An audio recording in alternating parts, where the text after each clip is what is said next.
Selene Vale stood in the shadows, watching her husband kiss a strange woman under the dim lights of the Blackthorn Hotel.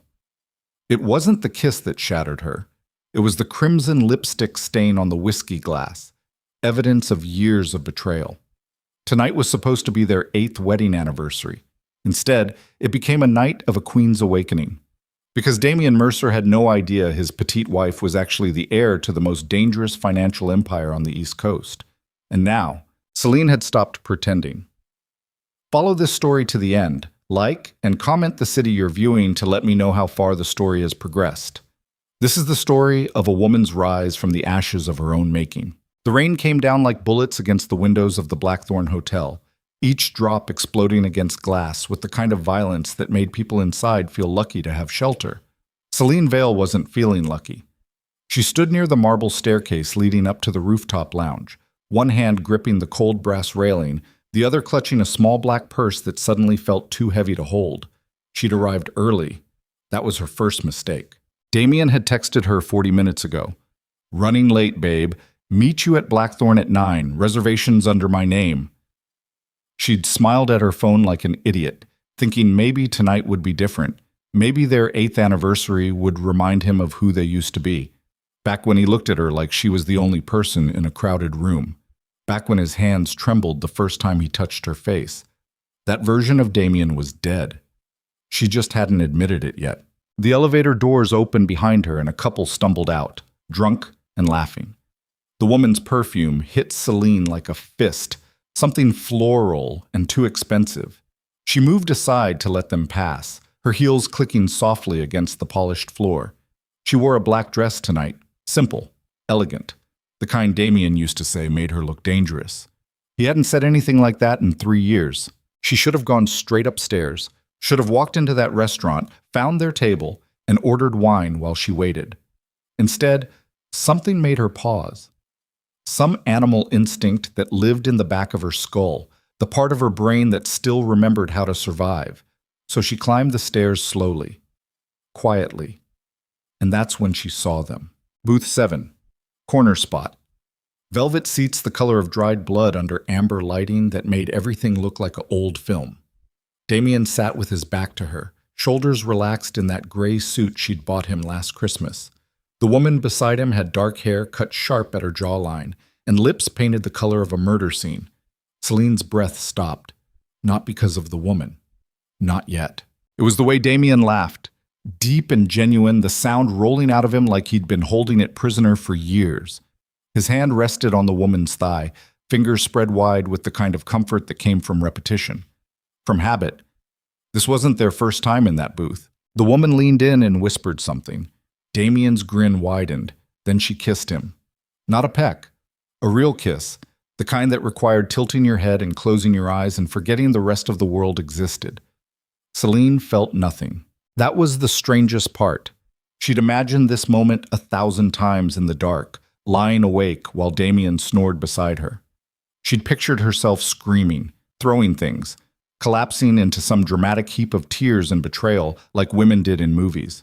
Instead, she just stood there, numb, hollow. Because you couldn't break something that was already dead. She took one step backward, then another. Her heel caught slightly on the edge of the stair, but she recovered without sound.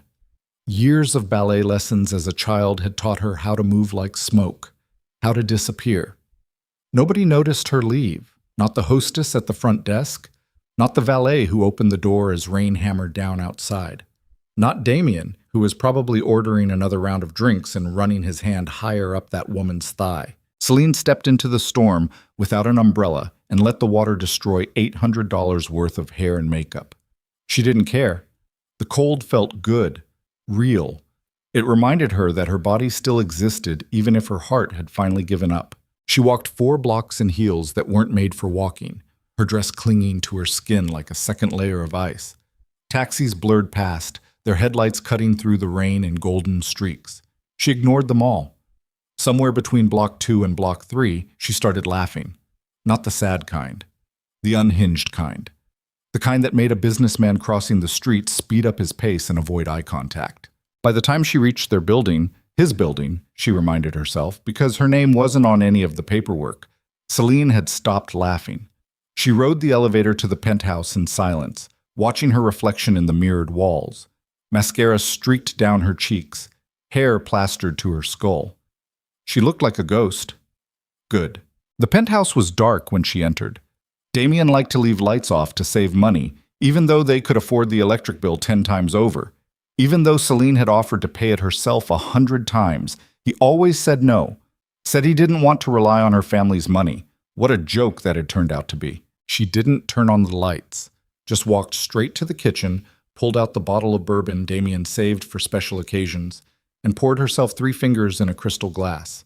She didn't bother with ice, didn't sit down, just stood there in the dark, soaking wet, drinking whiskey that burned all the way down. Her phone buzzed, a text from Damien. "Where are you? I'm at the restaurant." She stared at the message for a long time, watched the little dots appear and disappear as he typed something else, then deleted it, then typed again. Finally, "Selene, you okay?" No. She wasn't okay. She hadn't been okay in years. But instead of answering, she opened her contacts and scrolled past Damien's name, past her 2 friends from book club, past the hair salon and the dentist and the dry cleaners, all the way down to a number she hadn't called in 8 years. Her finger hovered over the screen. This was it. The moment everything changed. She could still walk away, could text Damien back, pretend she'd gotten sick, meet him for brunch tomorrow and swallow this betrayal like she'd swallowed everything else. She was good at swallowing, good at smiling, good at pretending her world wasn't collapsing one lie at a time. Or she could press call. The phone rang twice before a man's voice answered, sharp and alert despite the late hour. "Ms. Vale?" Not a question, a statement. Like he'd been waiting for this call for 8 years.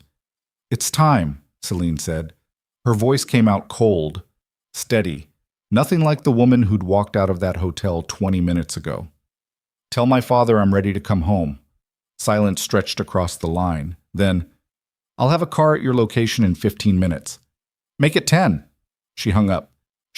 For a long moment, Selene just stood there in the dark, bourbon glass sweating in her palm, rain still dripping from her hair onto the imported Italian tile Damien had insisted they couldn't afford, but installed anyway. Then she set down the glass and walked to their bedroom, his bedroom, and started packing. She didn't take much. Clothes, laptop, the few pieces of jewelry her mother had left her before disappearing from Selene's life at age 7. Everything fit into 2 suitcases, 8 years of marriage reduced to 120 pounds of fabric and metal and memory. Her phone buzzed again. Damien calling this time. She let it ring. By the time the car arrived, a black Mercedes with tinted windows and a driver who didn't ask questions, Selene had changed into dry clothes and pulled her hair back into a tight bun. She left her wedding ring on the kitchen counter beside the half-empty bottle of bourbon. Didn't leave a note. Didn't need to. The driver opened her door without a word. She slid into the back seat and watched the building disappear behind them as they pulled into traffic. Chicago's skyline glittered through the rain like broken glass. She'd lived here for 8 years, built a life here, learned how to be small here. She wouldn't miss any of it. The drive took 4 hours. Highways stretched out black and endless under storm clouds that refused to break. Selene didn't sleep. Just watched the miles disappear and tried not to think about the last time she'd made this trip. 23 years old, in love with a man who promised her freedom, running away from a father who'd built an empire out of fear and money and power. She'd been so stupid. They crossed into New York just before dawn. The city woke up slowly around them, lights flickering on in apartment windows, early morning joggers braving the rain. By the time they pulled up to Vale Tower, 60 stories of steel and glass stabbing into the sky like a middle finger to everyone who said it couldn't be built. The sun was trying to break through the clouds. Trying, failing. The driver opened her door. Selene stepped out onto wet pavement and stared up at the building she'd sworn she'd never enter again. "Ms. Vale." A woman in a gray suit appeared beside her, holding an umbrella that did absolutely nothing to stop the rain. "Your father is waiting for you. 60th floor." Selene nodded. Her throat felt too tight to speak. The lobby was exactly as she remembered. Marble floors polished to mirrors. Security desk manned by men in black suits who looked like they bench-pressed small cars for fun. A fountain in the center that cost more than most people's houses. water cascading down bronze sculptures that supposedly represented the flow of capital through modern society. Her father had always been pretentious as hell. The elevator ride took 90 seconds. Selene counted each one, watched the numbers climb on the digital display. 55, 56, 57. Her reflection stared back at her from the polished doors. She looked older than she remembered. Tired. There were lines around her eyes that hadn't been there 8 years ago. The doors opened. Lucian Vale's office took up the entire 60th floor. Windows on every side. New York spread out below like a map of conquered territory. The man himself stood with his back to the elevator, hands clasped behind him, staring out at the city he'd spent 40 years dominating. He'd gotten older, thinner, gray hair where there used to be black. But his shoulders were still straight, still strong. "You look like your mother," he said, without turning around. Selene's chest tightened. "Don't. It's the truth." He turned slowly. His face was harder than she remembered. More lines, more scars. But his eyes, pale blue, almost colorless, were exactly the same. Sharp enough to cut. "She left me too. She died." After she left, Lucian moved to his desk, a massive thing made of dark wood that probably cost more than a car. He didn't sit, just stood behind it like a general surveying a battlefield. "You want a drink? It's 6 a.m. "That's not what I asked." She almost said no. Almost. "Bourbon." He smiled, just barely. "You learned something from me after all." He poured 2 glasses from a crystal decanter, slid one across the desk. Selene picked it up, but didn't drink. Not yet. "He cheated on you," Lucian said. Not a question. "Multiple times, I think." "You think?" "I know." Selene took a drink. It burned better than the cheap stuff Damien kept at home. "I just saw him tonight. With someone." Lucien nodded slowly. "Then he's a fool." "He's a liar." "Same thing." Silence settled over the office. Outside, the sun finally broke through the clouds, turning the city gold. Selene wondered if Damien had figured out she was gone yet, if he'd called the police, if he'd even noticed. "I need your help," she said finally. "No." Lucian set down his glass. "You need your power back. There's a difference." "I don't have any power." "Yes, you do. You just forgot where you left it." He reached into his desk and pulled out a folder. Thick, heavy, the kind that contained things people would kill to keep hidden. "I kept tabs on your husband. Hope you don't mind." Selene's stomach dropped. "What's in there?"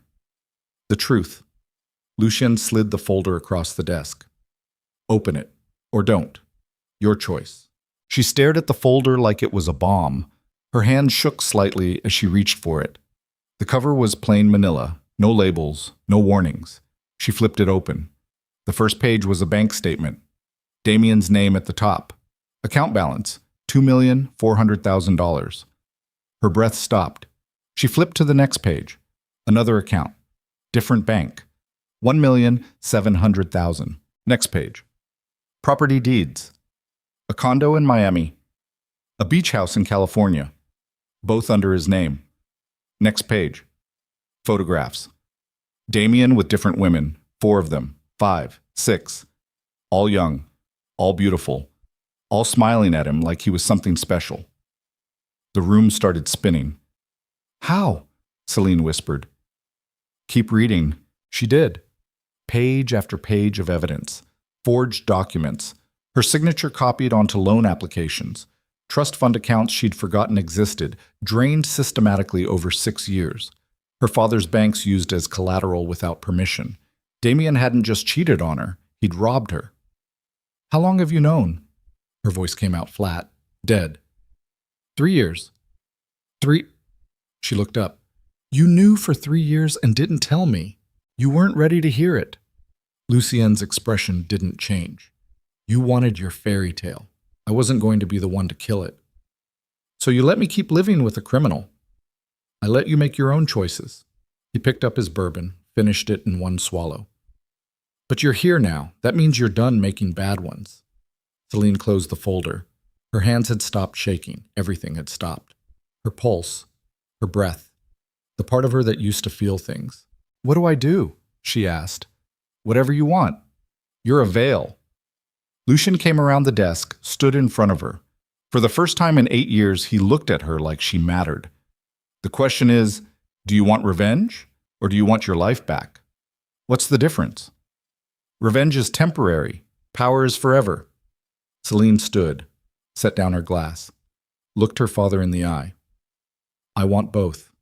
Lucien smiled, not the cold smile from before, a real one, proud. Good, he said. Then let me introduce you to someone. He pressed a button on his desk. The office door opened.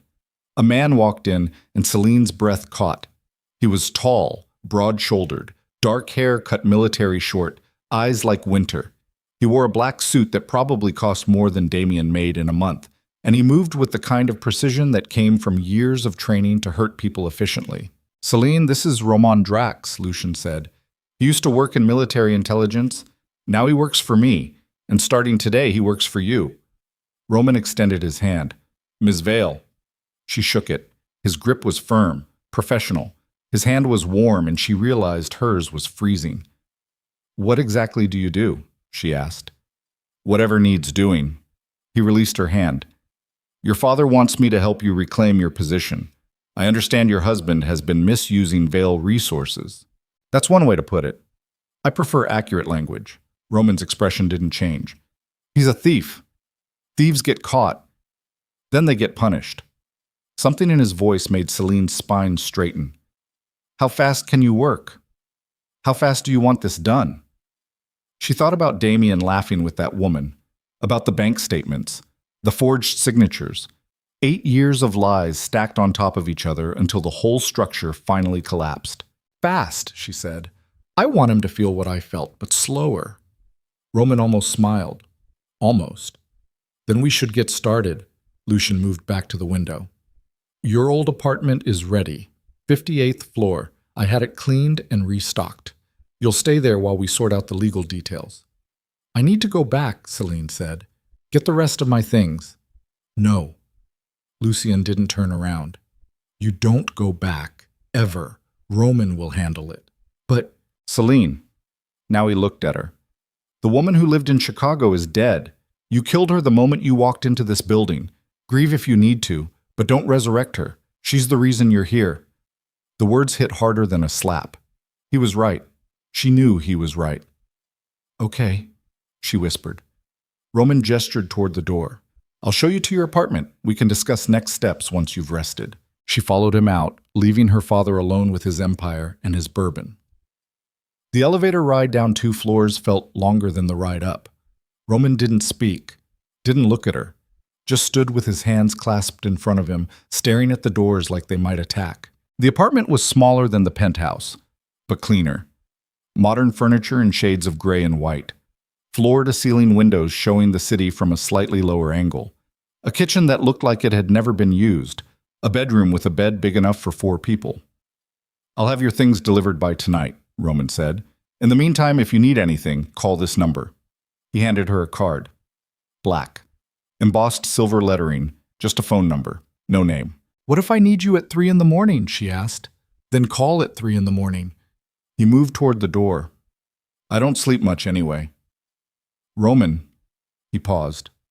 Thank you. He looked back at her, really looked, like he was seeing something she wasn't showing. Don't thank me yet, Mrs. Vale, he said quietly. This is going to hurt. A lot. Before it gets better. Then he left. Selene stood alone in her new apartment, surrounded by furniture she'd never picked out, in a building she'd sworn she'd never return to, in a life she didn't recognize.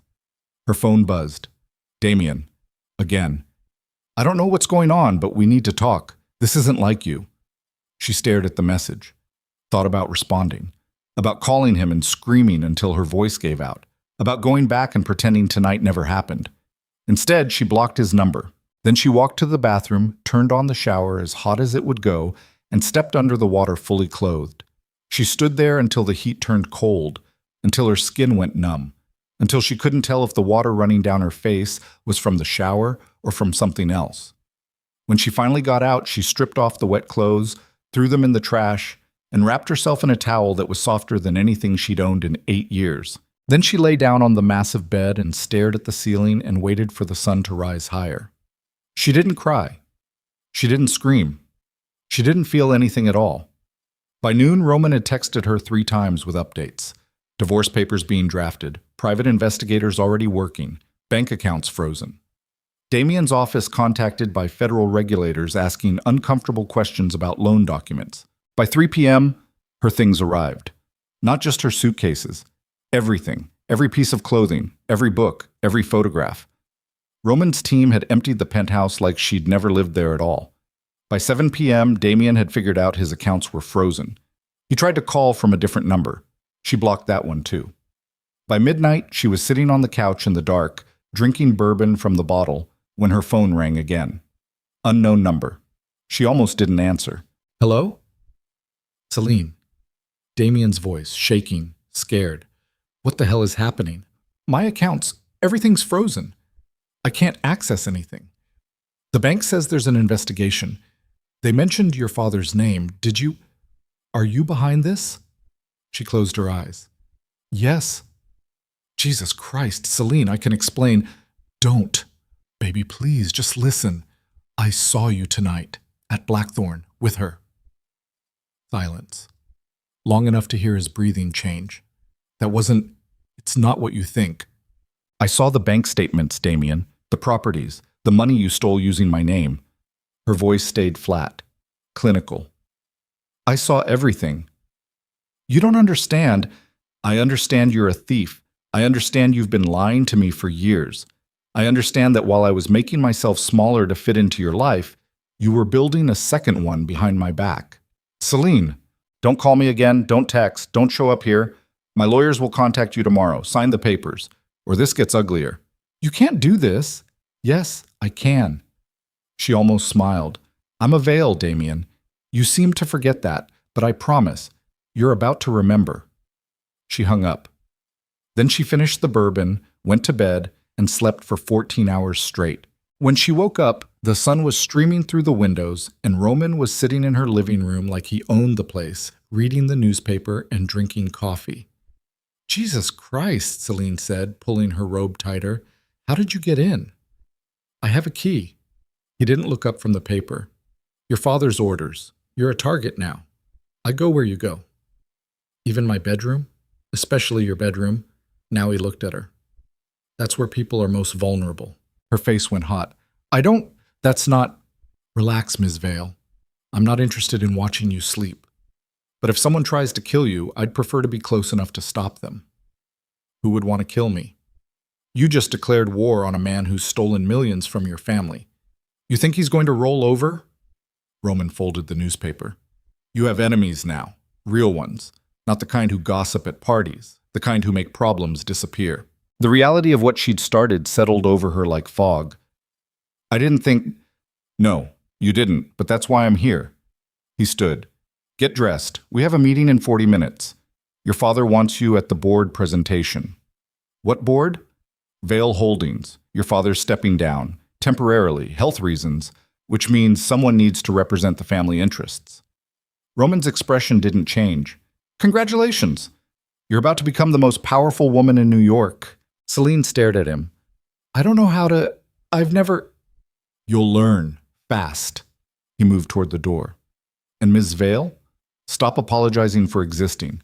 It's boring. Then he left her alone with 40 minutes to prepare for something she had no idea how to do.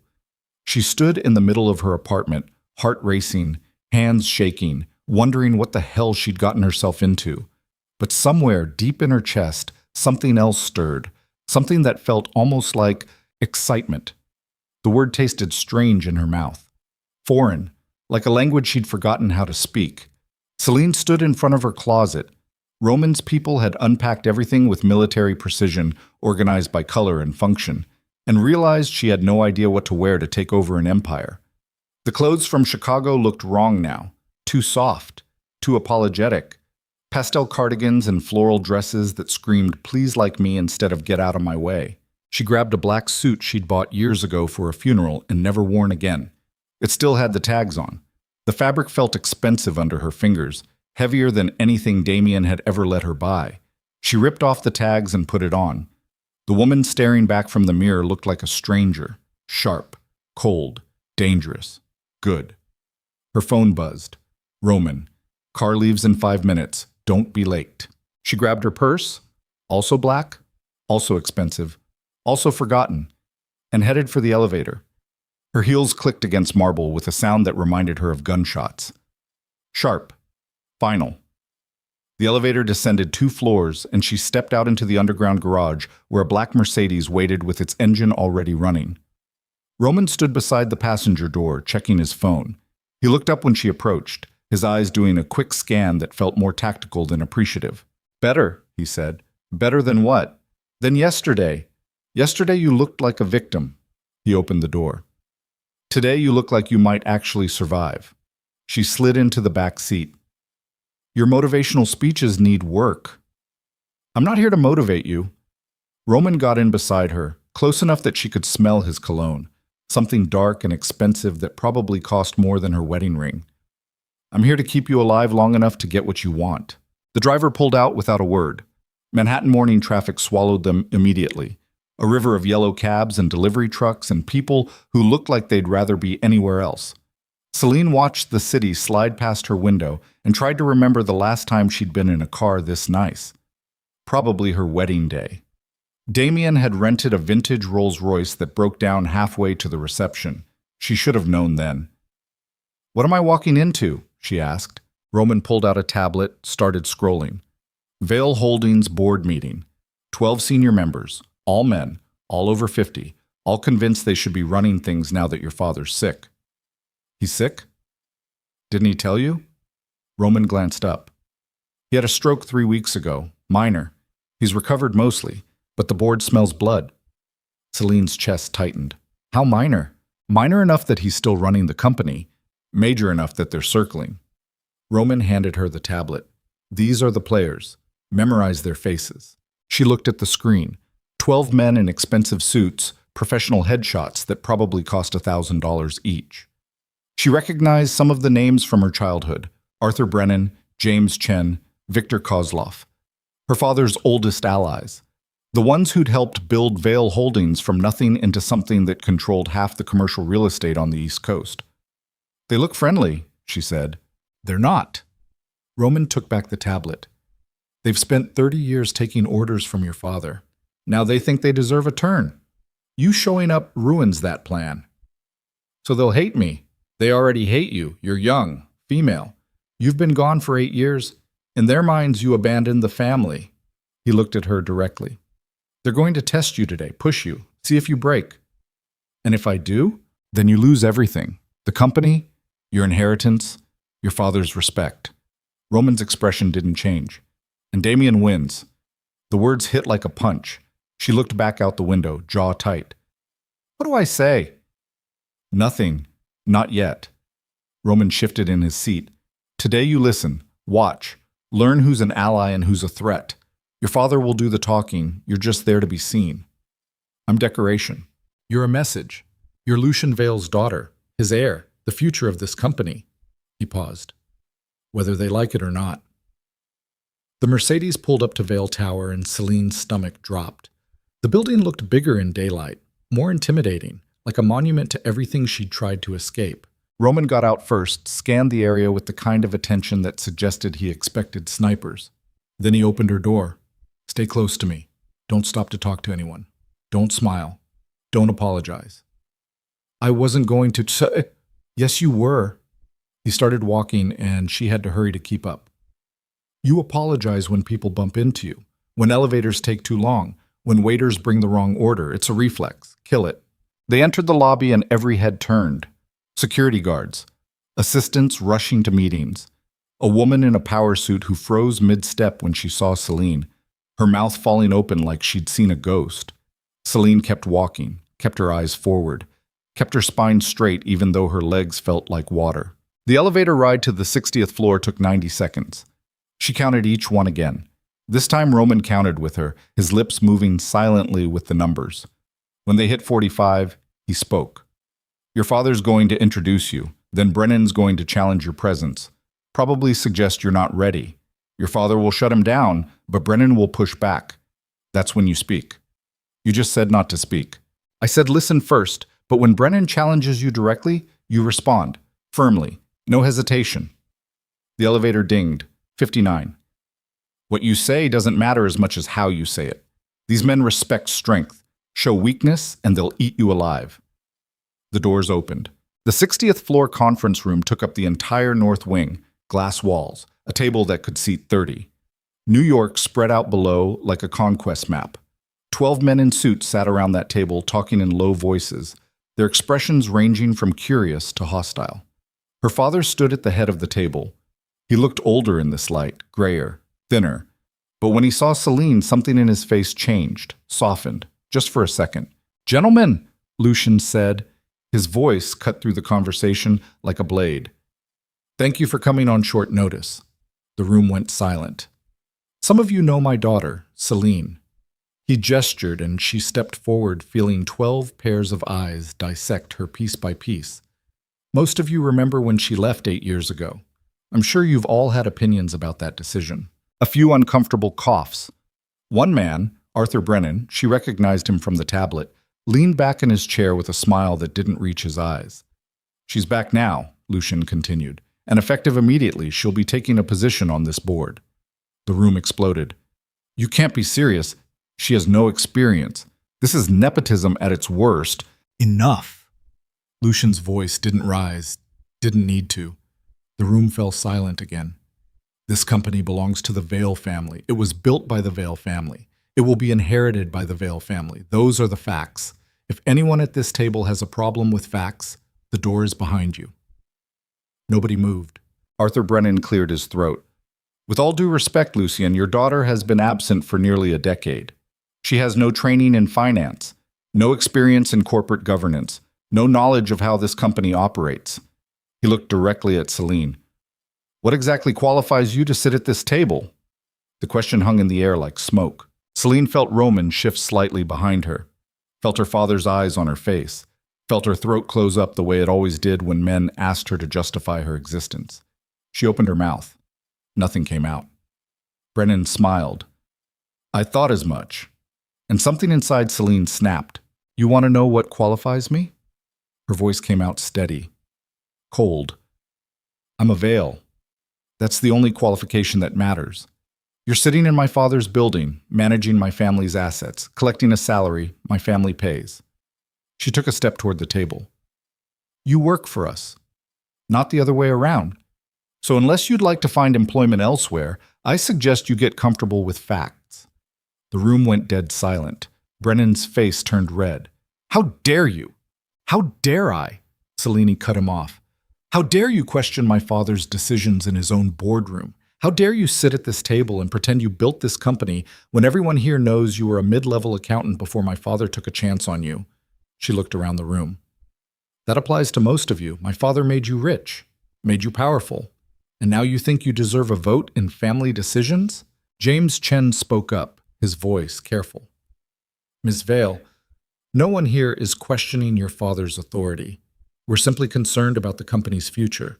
Your father's health has been—" "My father's health is none of your concern," Selene said. "He's sitting right there. Ask him yourself if you're worried."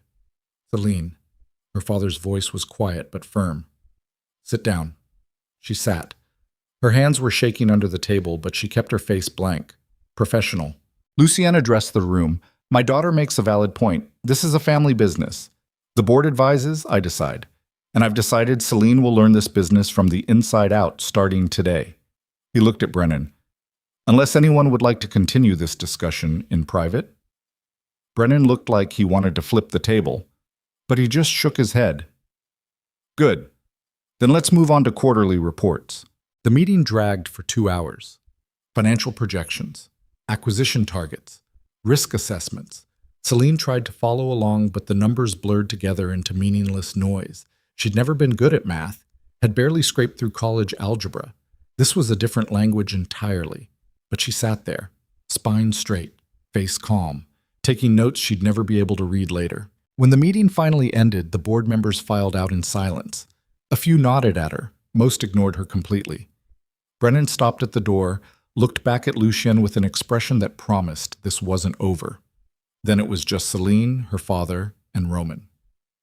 You did well, Lu Xixian said.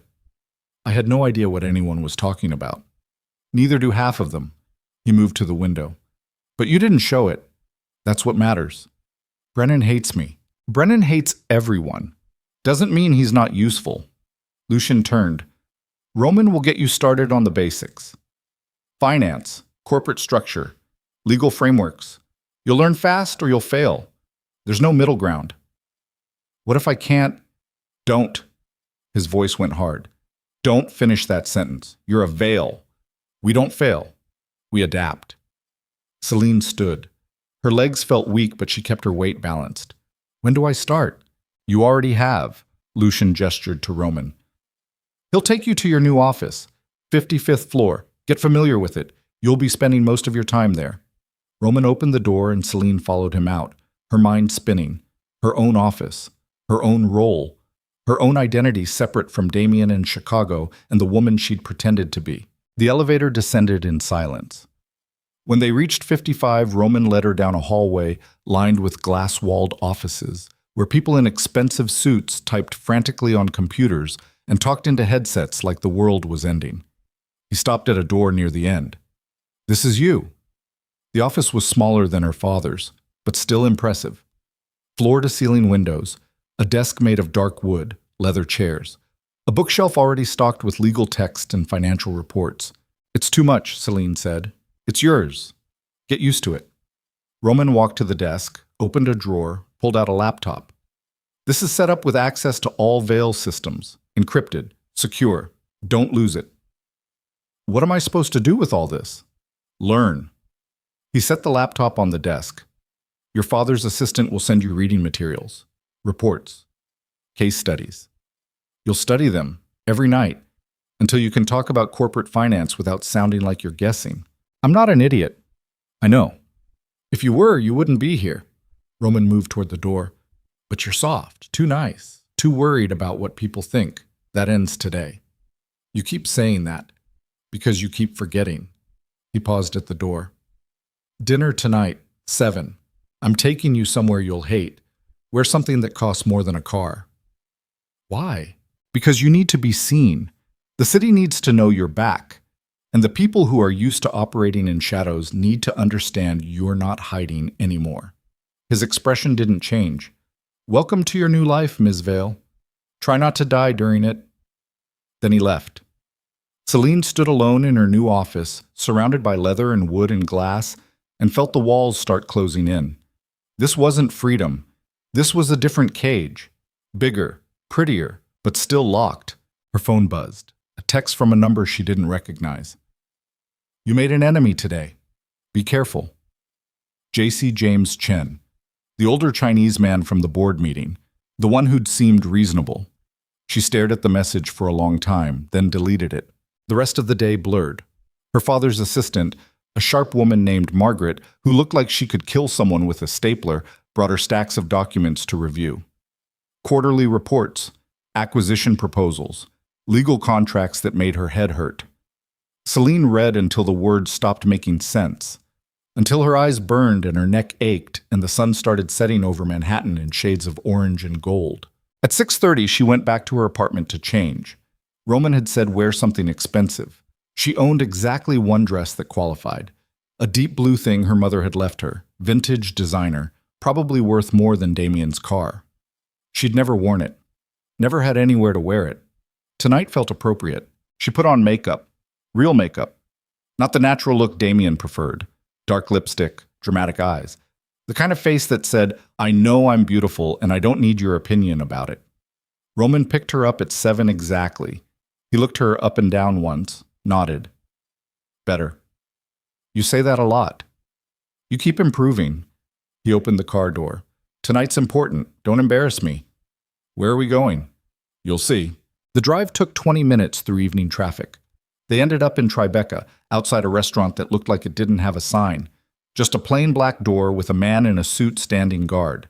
Roman got out and the guard's eyes went wide. Mr. Drax, welcome back. Is he here? Upstairs, private room. They walked inside and Selene realized this wasn't a restaurant. It was a speakeasy. Maybe a mob front, dim lighting, dark wood. People in corners having conversations that looked like they involved either drugs or politics or both. Roman led her up a narrow staircase to a second floor where a private room waited behind frosted glass doors.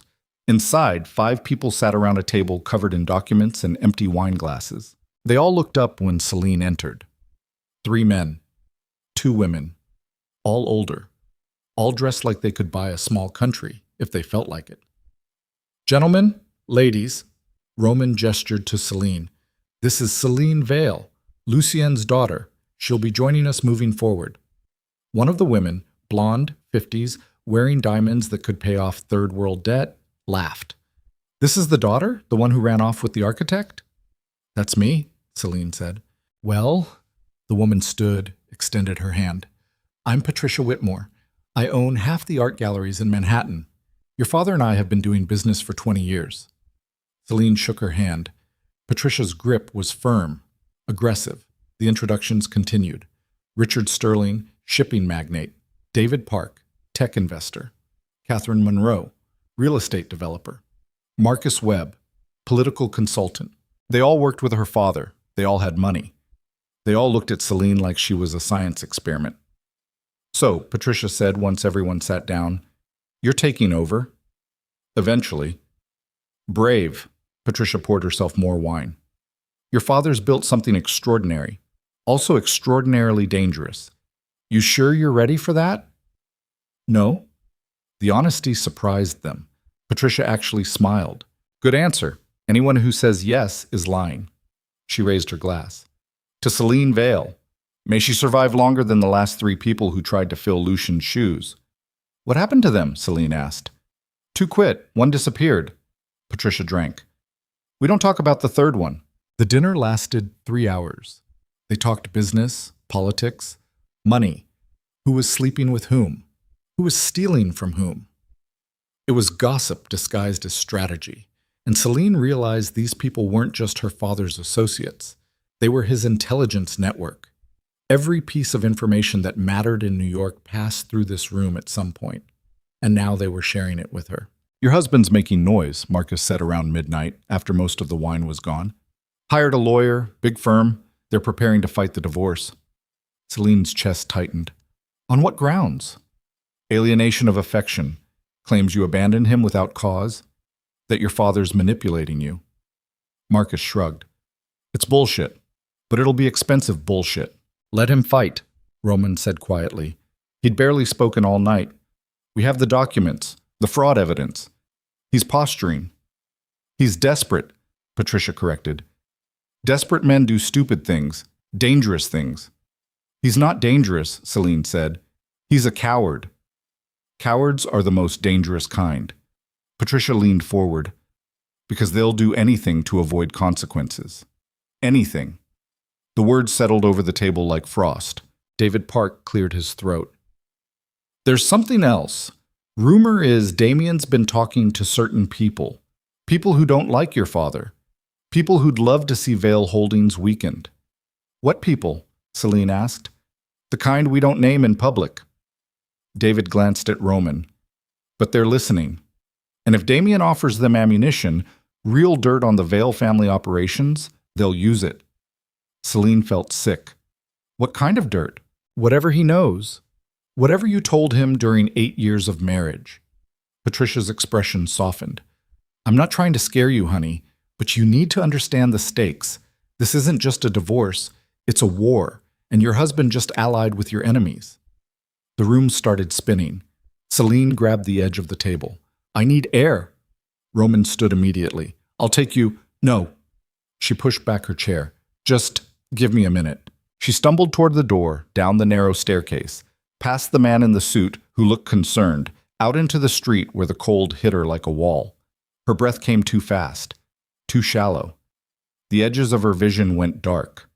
She'd told Damien everything, every secret, every family weakness, every illegal gray area her father operated in because that's what you did when you loved someone. You trusted them with your worst truths, and now he was weaponizing them. Breathe. Roman's voice came from behind her. He'd followed anyway. In through your nose, out through your mouth. He's going to destroy my father. He's going to try. There's a difference. Roman moved beside her. But this changes things. We need to move faster. How? We heard him first. Harder. Roman's expression went cold. Tomorrow morning, federal investigators will receive an anonymous tip about Damien's financial activities. By afternoon, his accounts will be seized. By evening, he'll be arrested. You can do that? Your father can do that. I just make the calls. He looked at her directly. Question is, are you ready for what comes next? What comes next? He fights back, gets mean, tries to drag you through the mud, tells every reporter who'll listen that you're a criminal's daughter, that your family's fortune is built on corruption and blood money. Roman's voice stayed flat, professional. Some of it will be true. Most of it will be exaggerated. All of it will hurt. Selene looked up at the sky. No stars, just orange light pollution and airplane contrails. I don't have a choice, do I? No, but that's not the same as being trapped. Roman stepped closer. You chose this path when you called your father. Now you walk it, no matter where it leads. She wanted to argue, wanted to say this wasn't fair, wanted to run back to Chicago and pretend none of this had happened, but she couldn't. That woman was dead. Make the calls, she said. Roman pulled out his phone. By the time they got back to Vale Tower, Damien's world was already ending. Roman showed her the emails, the federal investigation, the warrants, the paper trail that would send him to prison for a decade. How long until he knows? Selene asked. He probably already does. Roman closed his laptop, which means he's either running or planning something stupid. Like what? I don't... Roman's phone rang. He answered, listened. His expression went hard. When? A pause. Is she hurt? Another pause. Lock down the building, now! He hung up. What happened? Selene asked. Damien just showed up at Vale Tower, made it past lobby security. He's in the elevator heading to your father's office. Roman was already moving toward the door. Stay here. Lock the door behind me. Don't open it for anyone except me or your father. Roman, but he was already gone. Selene stood frozen in her office, heart hammering. She should stay. Should lock the door like he said. Should be smart. Instead, she ran. Down the hallway, past confused assistants, into the stairwell. She took the stairs two at a time, her heels clicking like bullets, her dress catching on the railing. She reached the 60th floor just as she heard shouting. Her father's office door was open. She could see Damien inside, wet from rain, wild-eyed, holding something in his hand. A gun. You destroyed my life, Damien screamed. Everything I built, gone, because of you. Lucian stood behind his desk, hands raised, voice calm. Put down the weapon. We can talk. I don't want to talk. I want you to fix this. I can't fix what you broke. Liar! Damien's hand shook. The gun wavered. You turned her against me. You made her leave. You ruined everything. Selene stepped into the doorway. Damien. He spun, saw her. His expression crumbled. Selene, baby, thank God. The gun lowered slightly. Tell him to stop this, please. I made mistakes, but we can fix this. We can go back to Chicago, start over. Just tell him. No. The word came out flat, final. Damien's face changed. What? I said no, I'm not going back. I'm not starting over. Selene took a step forward. And I'm not saving you from consequences you earned. You don't mean that. I do. But I love you. You loved my ignorance, my weakness, the version of me that needed you. Another step. That woman's dead. You killed her. The night I saw you with that woman in the hotel, the moment I opened that folder and saw what you'd stolen, you murdered the person I used to be. Damien's hand started shaking harder. This is your fault, all of it. If I just what? Stayed small? Stayed quiet? Let you keep stealing and cheating and lying? Selene's voice rose. I gave you 8 years. I made myself invisible so you could feel big, and you repaid me by turning me into a punchline. Selene, please, get out! The scream tore out of her throat, echoing off glass and marble. Damien flinched. Behind him, Roman appeared in the doorway, gun drawn, eyes locked on target. "Drop the weapon," Roman said quietly. "Last chance."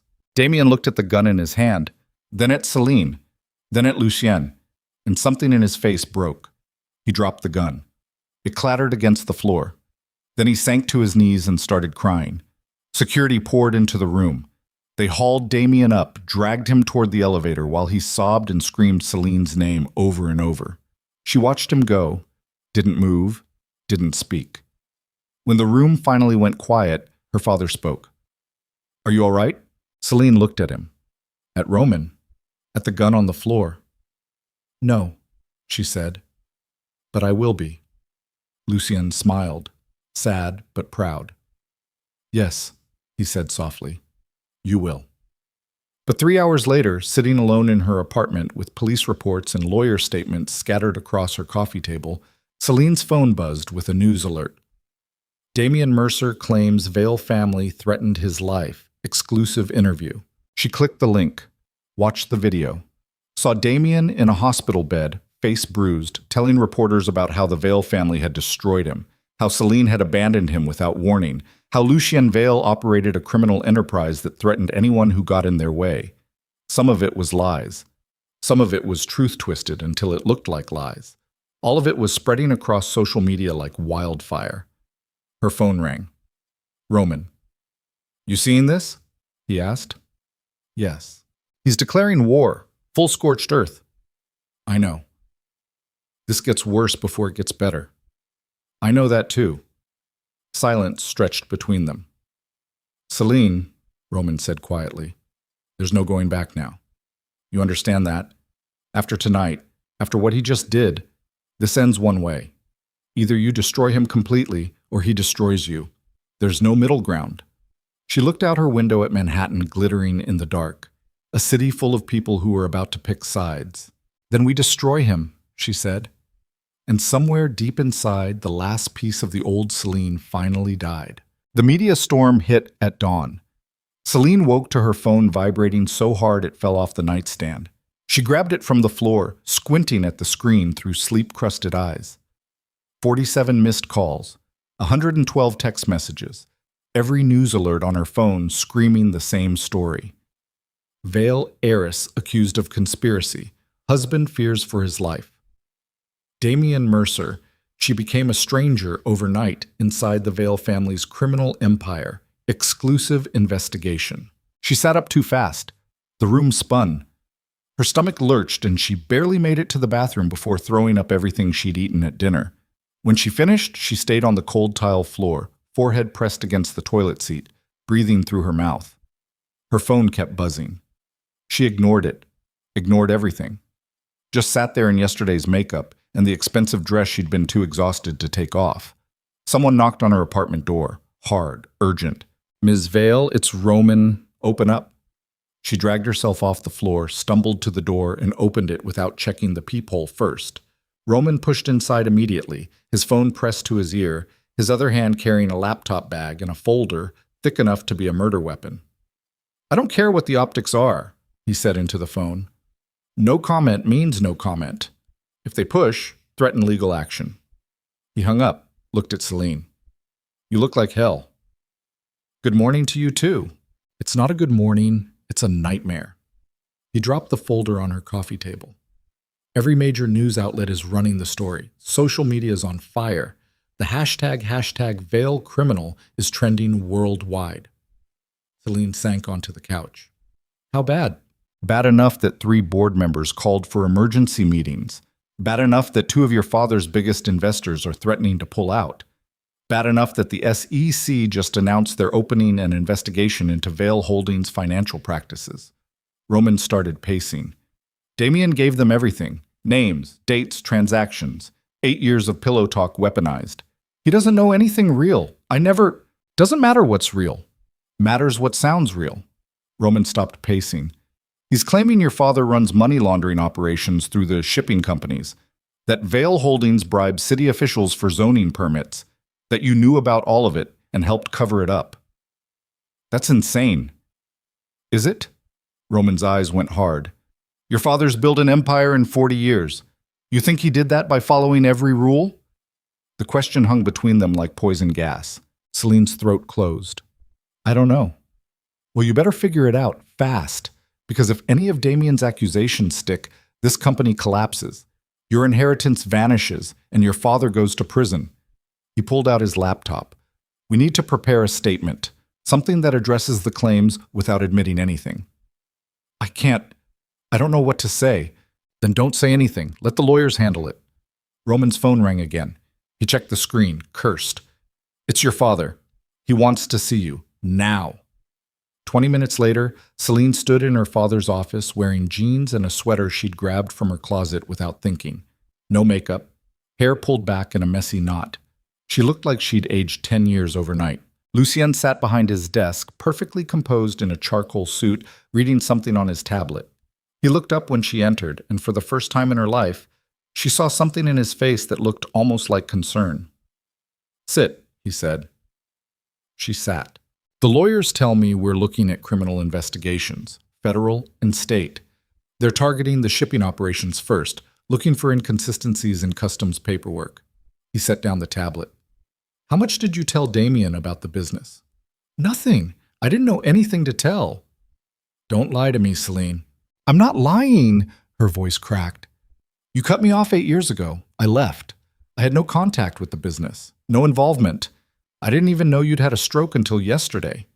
Lucien studied her face like he was reading a contract for loopholes. He's claiming you attended meetings, strategy sessions, that you helped coordinate offshore accounts. That's insane. I was in Chicago. I worked at a bookstore. I made $12 an hour and came home to cook dinner for a man who was stealing from me. She stood up. I didn't know anything because you made sure I didn't know anything. You wanted me gone, remember? You got your wish. I wanted you safe. No, you wanted me obedient. There's a difference. The words came out sharper than she intended. Lucien's expression hardened. Careful, or what? You'll disown me again? She laughed bitterly. Too late. The world already thinks I'm your criminal protege. Might as well commit to the role. Sit down, Selene. No. I said sit, and I said no. She slammed her hands on his desk. You dragged me back here. You put me in front of that board. You made me a target. And now you're asking me to take responsibility for crimes I didn't commit because my husband decided to burn both our lives down? Lucien stood slowly. They faced each other across the desk, two veils with matching tempers and matching stubbornness. You want the truth? Lucien said quietly. Fine. Yes, some of Damien's claims have merit. Vale Holdings operates in gray areas. We always have. It's how empires are built. Every major company in this city has skeletons. Ours are just better hidden. He paused. Or they were, until you married an architect with a recording device in his pocket. Selene's blood went cold. What?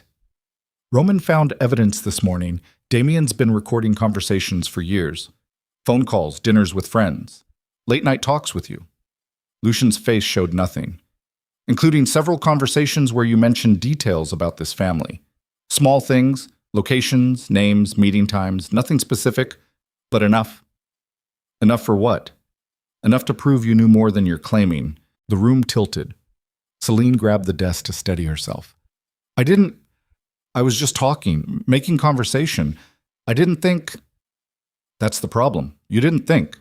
Lucien moved to the window. And now we're both paying for it. So what do? We fight. We deny everything. We make Damien look like a bitter ex-husband with an agenda. He looked back at her. And we hope the investigators don't dig too deep. And if they do? Lucien didn't answer.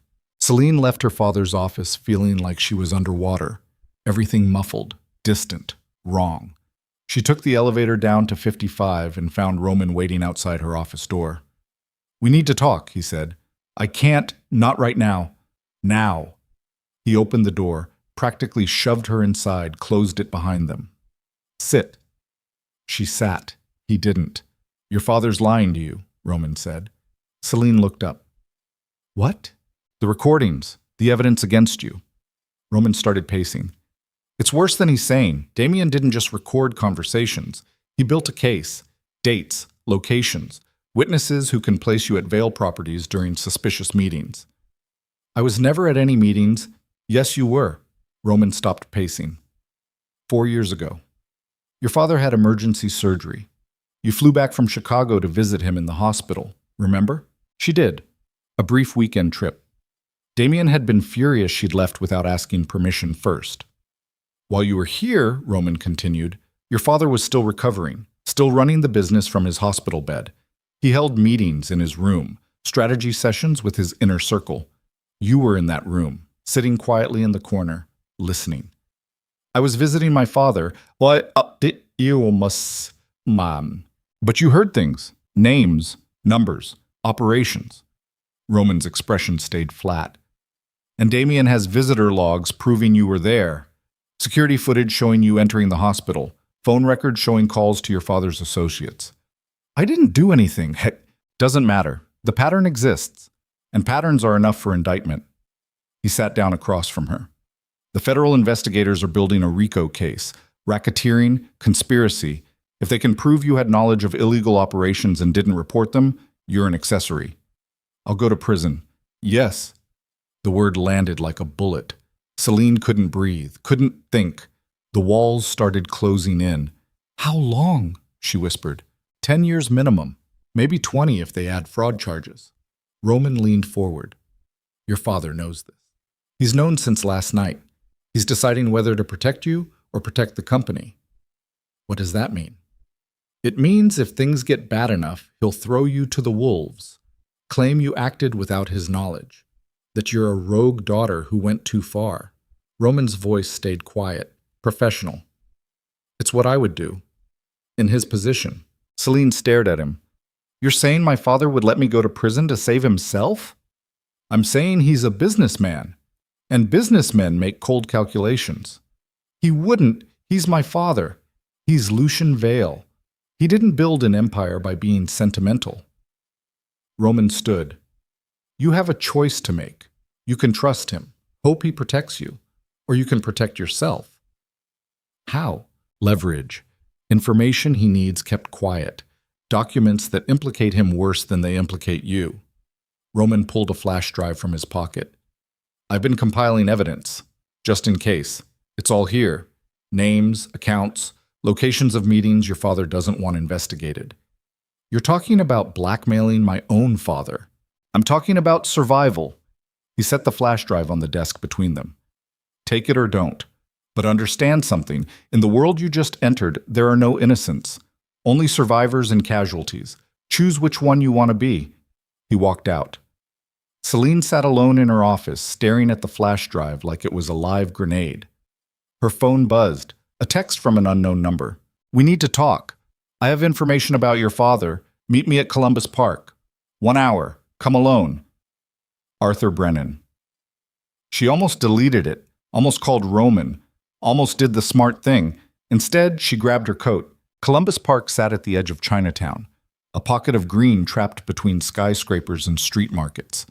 Selene arrived 15 minutes early and found a bench near the entrance where she could watch people come and go. Tourists taking photos, old men playing chess, a woman feeding pigeons from a paper bag, normal people living normal lives. She envied them. Arthur Brennan showed up exactly on time, walking slowly with a cane she didn't remember him using at the board meeting. He sat beside her without asking permission, his breath rattling slightly in his chest. Thank you for coming, he said. What do you want? To help you. I don't need your help. Yes, you do. Brennan looked out at the park. You're drowning, Miss Vale, and your father's standing on the shore deciding whether to throw you a rope or a rock. You don't know what you're talking about. I worked for your father for 30 years, built most of his financial infrastructure. I know exactly what I'm talking about. He turned to face her. I know about the offshore accounts, the shell companies, the shipments that never got logged with customs. I know because I set them up. Selene's chest tightened. Why are you telling me this?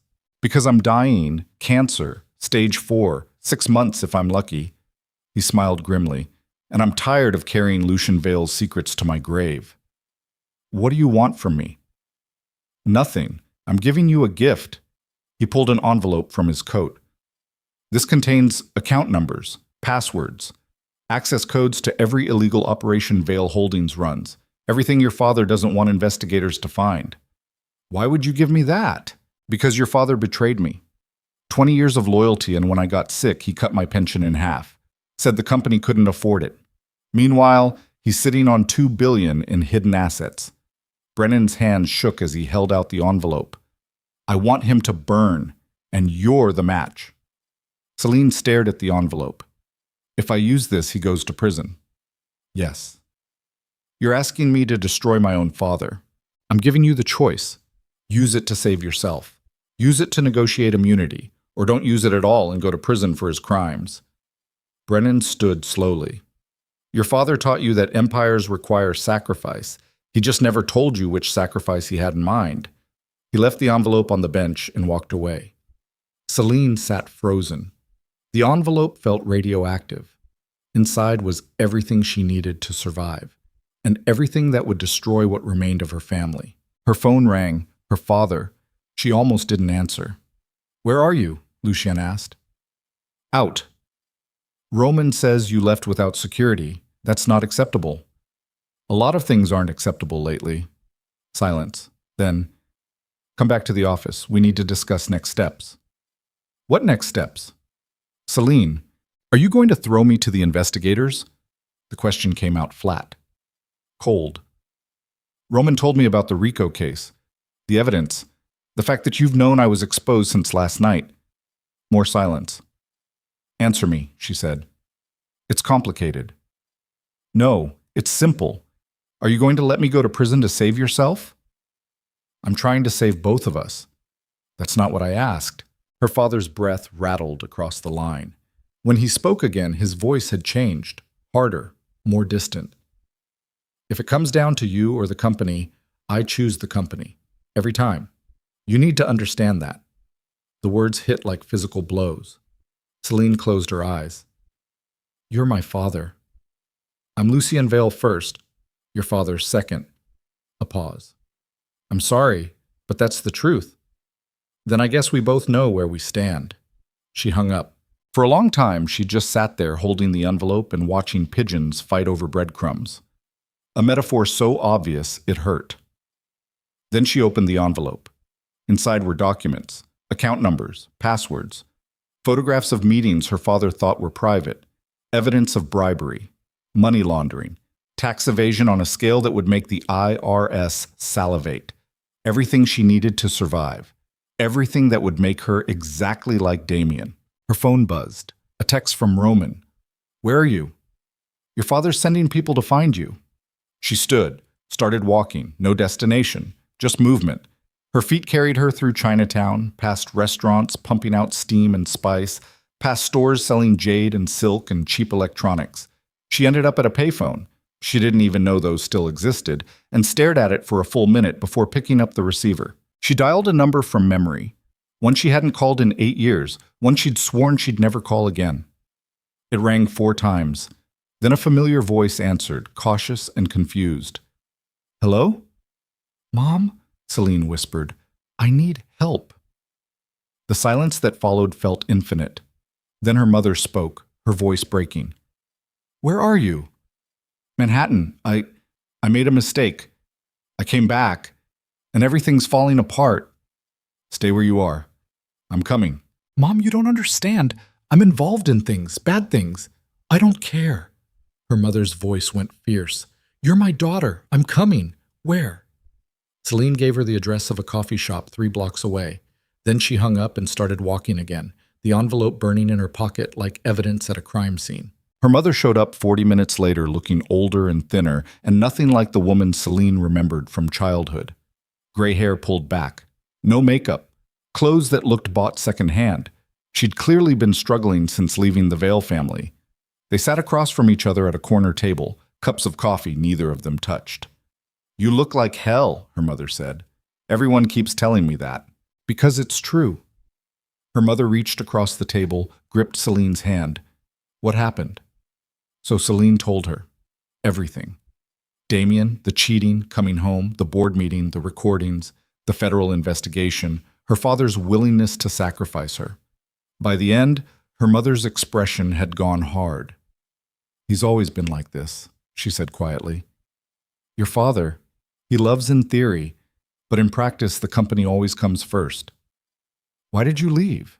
Because I got pregnant with you and he asked me to choose, the baby or the empire. He didn't think he could have both. Her mother's eyes filled with tears. I chose you. He never forgave me for it. So you left. He paid me to leave, gave me enough money to disappear and stay disappeared, on the condition I never contact you. She squeezed Celine's hand tighter. I've been watching from a distance for 27 years, watching you grow up, watching you run away, watching you come back. Why didn't you reach out? Because I was afraid. Afraid he'd cut off the money. Afraid he'd hurt me. She wiped her eyes. I was a coward. I'm sorry.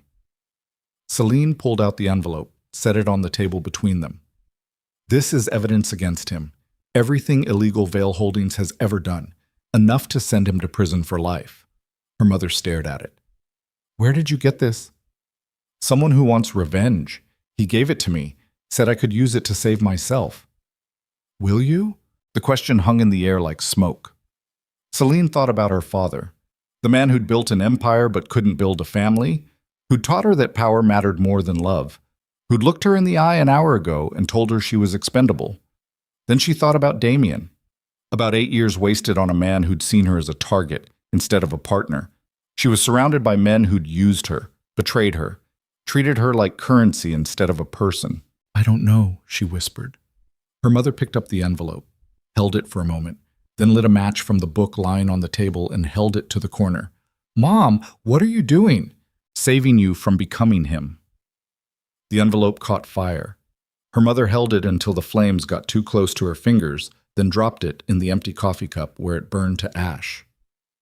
You use that, you become Lucian Vale.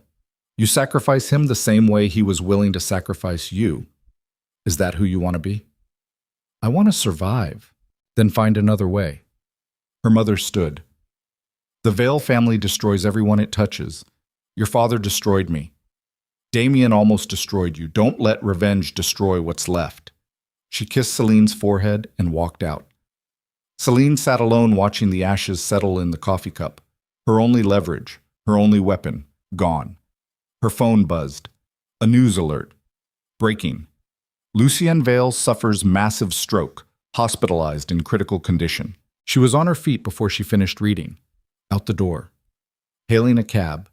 Her hand shook so badly she could barely get the door open. The hospital was chaos. Reporters, security, doctors rushing past with clipboards and worried expressions. Selene pushed through the crowd, found Roman standing outside a private room on the ICU floor. How bad? She asked. Bad. They're saying he might not make it through the night. Roman looked at her. Where were you? It doesn't matter. She moved toward the door. I need to see him. Selene, now. Roman stepped aside. Her father lay in the hospital bed, surrounded by machines that beeped and hissed and measured every failing heartbeat. He looked small, fragile. Nothing like the man who'd terrified boardrooms and toppled competitors. He looked human. Selene pulled a chair close to the bed, took his hand. It felt cold, weightless. I burned the evidence, she whispered. The documents Brennan gave me. I could have saved myself, could have destroyed you, but I didn't. His eyes stayed closed. The machines kept beeping. You told me empires require sacrifice, but you never said who gets sacrificed. Me? You? Both of us? She leaned closer. I don't know how to be you. I don't know how to be this ruthless, this cold. His fingers twitched slightly in her hand, but I'm learning, and that terrifies me more than anything Damien ever did. Her voice broke. Because I can feel myself changing, becoming something I don't recognize, something that might destroy me worse than any prison sentence. The door opened. A doctor entered, checked the monitors, made notes on a clipboard. Is he going to die? Selene asked. The doctor hesitated. The next 48 hours are critical. If he makes it through, there's a chance, but the damage is extensive. Can he hear me? We don't know. The doctor left. Selene stayed, held her father's hand, watched the machines track his slow deterioration. And sometime around 3 in the morning, while rain hammered against the windows and Manhattan slept outside, Lucian Vale opened his eyes. He looked at Selene, tried to speak, couldn't. She leaned closer. Don't talk. Save your strength. He shook his head, struggling. His mouth formed words that wouldn't come out. Then, with effort that looked agonizing, he whispered 2 words. I'm sorry. Tears ran down Selene's face. She gripped his hand tighter. Me too. His eyes closed again. The machines kept beeping, but something had shifted, some invisible weight lifting. Roman appeared in the doorway. Selene, we have a problem. What now? Damien just filed new evidence with federal investigators. Claims he has recordings of your father admitting to criminal conspiracy. The FBI is moving to seize company assets. They're coming here to arrest your father. Tonight. He's dying. They don't care. They want him in custody before he can destroy evidence or flee the country. Roman moved closer. You have maybe 2 hours, maybe less. To do what? Make a choice. Run, fight, or surrender. He pulled out his phone. I can have you out of the country in 90 minutes. New identity, cash accounts. You disappear and never come back. Selene looked at her father, at the machines keeping him alive, at the empire that was crumbling with every heartbeat. If I run, what happens to him? He dies alone in federal custody. Roman's voice stayed flat. But you survive. And if I stay, you fight. You take over. You become exactly what he trained you to be. Roman's expression didn't change. But understand something. There's no winning this, only degrees of losing. Selene stood, looked out the window at the city her father had spent 40 years dominating, the city that was about to watch him fall. Get me the lawyers, she said, all of them, and wake up the board. Emergency meeting at dawn. What are you going to do? She turned back to face him. Her reflection in the window looked like someone else, someone harder, colder, more dangerous. I'm going to save my father's empire, she said, even if it costs me everything I have left. And in that moment, watching herself in the glass, Selene Vale finally understood what her father had been trying to tell her all along. Power required sacrifice. She just never realized she'd be sacrificing herself. The lawyers arrived at 4 in the morning, looking like they'd been dragged from their beds and thrown into suits. 7 of them crowded into a hospital conference room that smelled like disinfectant and desperation, while Roman stood guard at the door and Selene paced in front of a whiteboard someone had wheeled in from God knows where. Talk fast, she said. FBI's coming in less than 2 hours. Gerald Moss, senior partner, 60 years old, 3-piece suit even at 4 a.m., set down his briefcase with the kind of precision that came from 40 years of high-stakes litigation. Ms. Vale, with all due respect, this situation is beyond salvage. The evidence against your father is substantial. The recordings Damien provided, are they admissible? Excuse me? The recordings, were they obtained legally? Selene stopped pacing. Damien recorded private conversations without consent in a 2-party consent state. That's illegal wiretapping. Gerald's expression shifted. That's a valid point. But the federal investigators have corroborating evidence. Bank records, shipping manifests, testimony from former employees. Who are these employees? We don't have names yet. Then get them. Selene's voice went sharp. I want to know who's talking, what they're saying, and what they're getting in exchange for cooperation. A younger lawyer, Sarah Chen, late 30s, exhausted eyes, pulled out a laptop. I can access the preliminary discovery documents. Give me 10 minutes. You have 5. Selene turned to Gerald. What about the seizure order? Can we block it? Not without cause. The federal prosecutors have enough for probable cause. They'll freeze assets pending investigation. How much? All of it. Every account, every property, every asset Vale Holdings controls. Gerald's face stayed carefully neutral. This company will cease to function by sunrise. Unless we negotiate, offer cooperation in exchange for limited seizure. Your father provides testimony against his associates. Names. The company survives, but he goes to prison. No. Ms. Vale, I said no. Selene's hands clenched into fists. There has to be another option. There isn't. Gerald leaned forward. Your father built this empire by breaking laws. Those laws are catching up to him. The only question is whether you go down with him or step aside and let justice run its course. Justice? Selene laughed bitterly. You mean sacrifice him to save ourselves? I mean survive, which is what your father would tell you to do if he were conscious. The words hung in the air like a death sentence. Roman's phone buzzed. He checked it, his expression darkening. FBI's ahead of schedule. They're 30 minutes out, maybe less. Sarah looked up from her laptop. I've got the witness list. 3 former Vale Holdings employees, all granted immunity in exchange for testimony. She turned the screen. Thomas Brennan, Arthur's son. Margaret Winters, your father's former assistant, and... She stopped. And who? Selene demanded. Sarah's face went pale. And Roman Drax. The room went silent. Selene turned slowly. Roman stood by the door, his expression completely blank. Professional. Like he was waiting for a bus instead of being outed as a federal informant. Tell me she's wrong, Selene said quietly. Roman didn't move. I can't.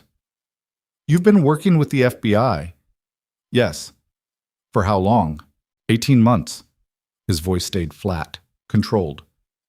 They approached me after your father had me handle a shipping container full of undocumented pharmaceuticals. Gave me a choice. Cooperate or go to prison. So you chose to destroy him. I chose not to die in a federal prison. Roman's jaw tightened. Your father's guilty, Selene, of everything they're accusing him of, and worse. I didn't plant evidence. I just stopped protecting him. You lied to me. I did my job. Your job was protecting me. My job was surviving. Roman's control finally cracked. You think I wanted this? You think I enjoyed watching you walk back into this nightmare thinking you could save him? Your father's a criminal. This company's built on corpses and bribery. And you... He stopped himself.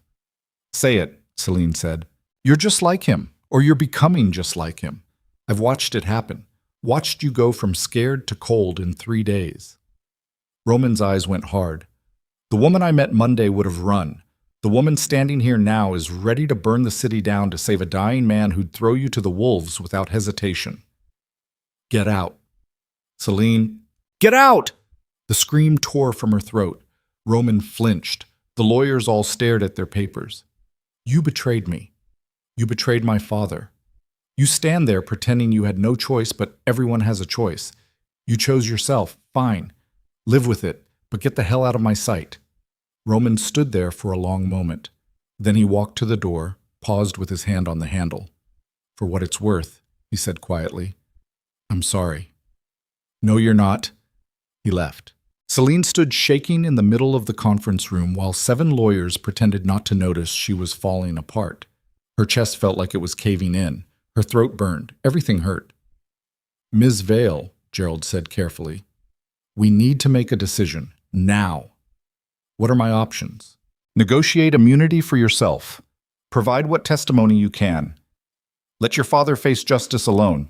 He paused. Or fight the seizure. Claim the company assets are separate from your father's criminal activities. It's a long shot. Probably won't work, but it buys time. How much time? A few days. Maybe a week.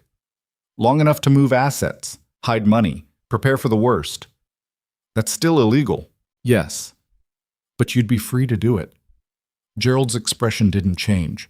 The question is whether you're willing to become a criminal to save a criminal's empire. Selene looked at the whiteboard. Someone had drawn a timeline of the investigation. Dates, events, evidence, a roadmap to her father's destruction, or her own salvation. Her phone buzzed, a text from an unknown number. I'm outside, we need to talk, last chance. D. Damien. Her hands started shaking. She grabbed her coat. Where are you going? Sarah asked. To end this. Selene took the elevator down to the lobby, pushed through the crowd of reporters and photographers camped outside the hospital entrance. They shouted questions, shoved microphones in her face. She ignored them all. Kept walking until she reached the parking lot where a rental car sat idling in the corner. Damien sat behind the wheel looking like he hadn't slept in days. His suit was wrinkled. His hair unwashed, his eyes bloodshot and wild. She got in the passenger seat without a word. You came, he said. Talk fast, FBI's on their way. I know. I can stop them. Damien's hands gripped the steering wheel. I can withdraw my testimony, claim I was coerced. The recordings get thrown out. The case collapses. In exchange for what? You. He looked at her. Come back. Come back to Chicago. We forget this ever happened. Start over. Clean slate. Selene stared at him. You're insane. I'm desperate. There's a difference. His voice cracked. I lost everything, Selene. My job, my reputation, my accounts are frozen. I'm facing fraud charges, prison time. And it's all because I fell in love with the wrong person. You didn't fall in love. You saw an opportunity. That's not true. Yes, it is. She turned to face him fully. You married me because you thought I was nobody, that I'd stay nobody, that you could steal from my family and I'd never be smart enough to notice. But then I left. I came back. I became someone. And now you're terrified because the woman you thought you owned just became untouchable. I loved you. You loved the idea of me. Small, quiet, manageable. Selene's voice stayed cold, surgical. But I was never small. I was just pretending, and you were too stupid to see the difference. Damien's face twisted. So that's it? You're going to let your father go to prison? Let this whole empire collapse? If that's what it takes. To do what? To stop being afraid of men like you. She reached for the door handle. Damien grabbed her wrist. Hard. His fingers digging in with the kind of pressure that would leave bruises. Let go, she said quietly. Or what? Or I scream, and every reporter out there comes running, and you get arrested for assault on top of everything else. His grip loosened. Not much, but enough.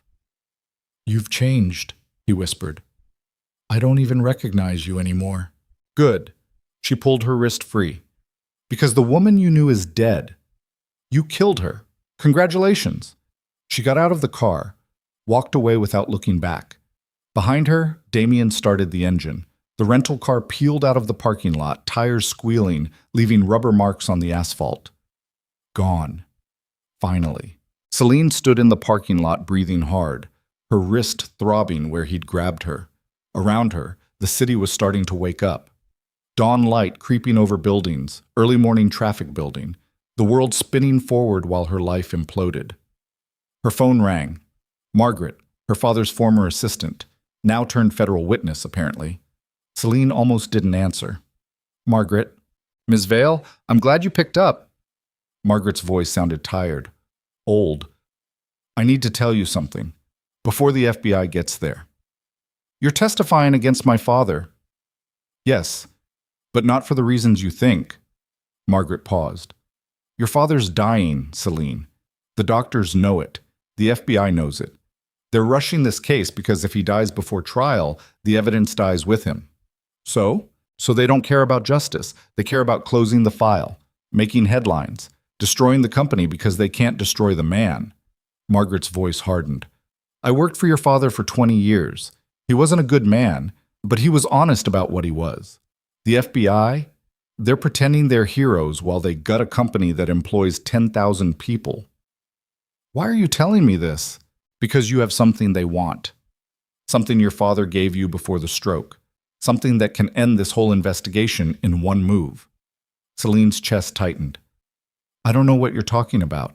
Yes, you do. The insurance files. The evidence your father kept against everyone he ever did business with. Politicians, judges, corporate executives, criminals. Margaret's breathing quickened. He told me he gave you the access codes the day you came back, before everything went to hell. Selene's mind raced. Her father had given her something. An envelope. A card.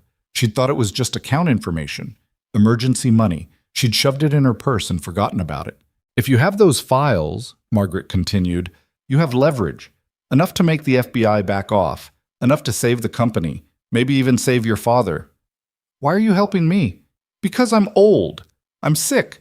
And I'm tired of watching powerful men destroy everything for their own egos. Margaret coughed. Your father was a bastard, but he was our bastard. And the people trying to take him down, they're worse. The line went dead. Selene stood frozen. Her purse was upstairs in the conference room, the envelope inside it, the leverage she needed, the weapon that could end this, or start a war she couldn't win. She ran. Back through the lobby, into the elevator, up to the conference room where the lawyers were still arguing about options. She grabbed her purse, dumped it on the table. Wallet, keys, lipstick, tampons, and a plain white envelope with her name written on it in her father's handwriting. Inside was a single card, black, embossed letters, a website URL, a username, a password. Nothing else. "What is it?" Sarah asked. "A nuclear bomb." Selene pulled out her phone, typed in the URL, entered the credentials.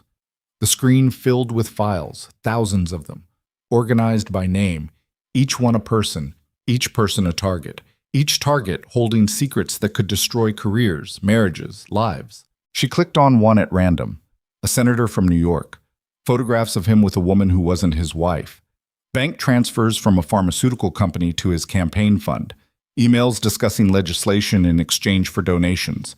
She clicked another, a federal judge, audio recordings of him discussing case outcomes before trials even started, evidence of bribery, corruption, crimes that would end his career and send him to prison. She clicked another, and another, and another. Politicians, judges, CEOs, police commissioners, every person who'd ever done business with her father, every person who'd helped build the empire, every person who had secrets they'd kill to protect. "Jesus Christ," Gerald whispered. "This is leverage," Selene finished.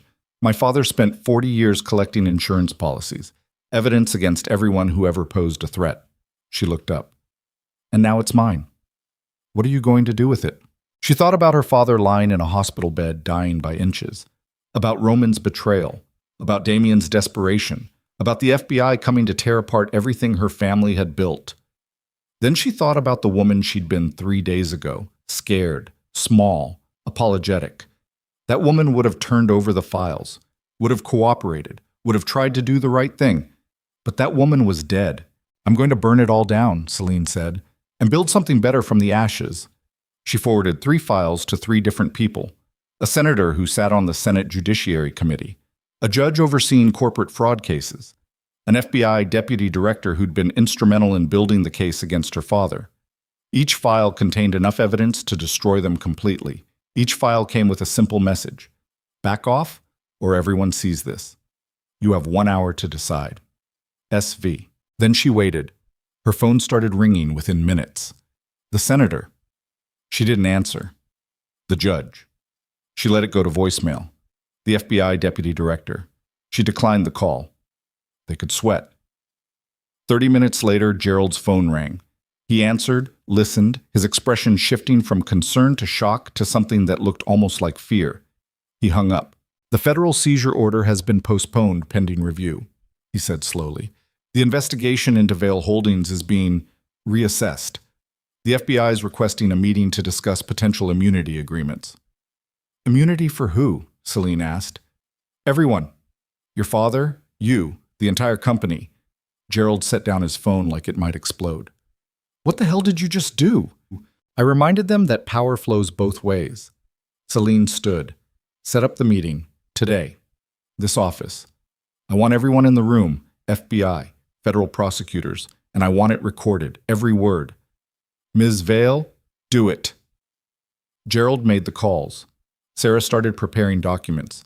The other lawyers exchanged looks that suggested they thought she'd just committed career suicide. Maybe she had, but she was done being afraid. The meeting happened at noon in a conference room 2 floors down from where her father lay dying. 6 FBI agents, 3 federal prosecutors, 2 of Gerald's partners, and Selene sitting at the head of the table wearing a black suit that cost more than some people's cars.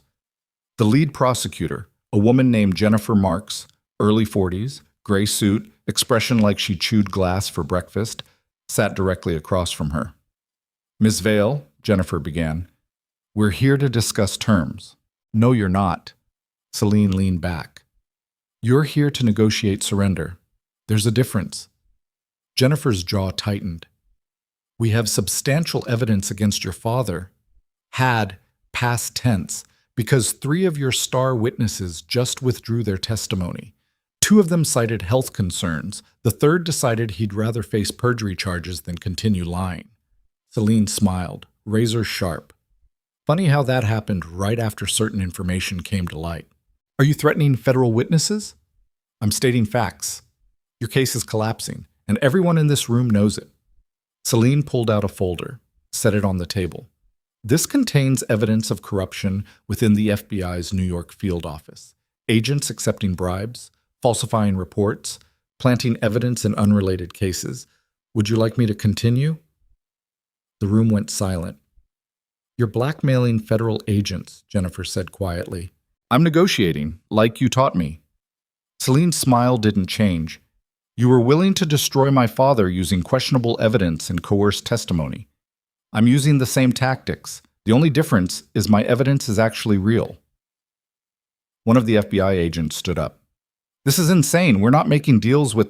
Sit down, Jennifer said. The agent sat. Jennifer studied Selene's face like she was looking for cracks, weaknesses, ways in. She wouldn't find any.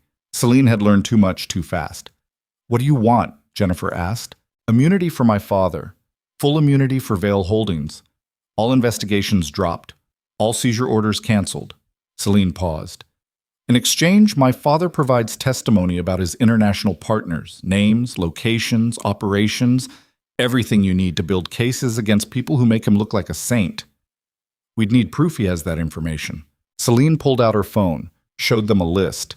Names of international crime syndicates, terrorist financing networks, offshore banking operations. Things that would make the FBI look like heroes if they cracked them. Things her father had been quietly documenting for years.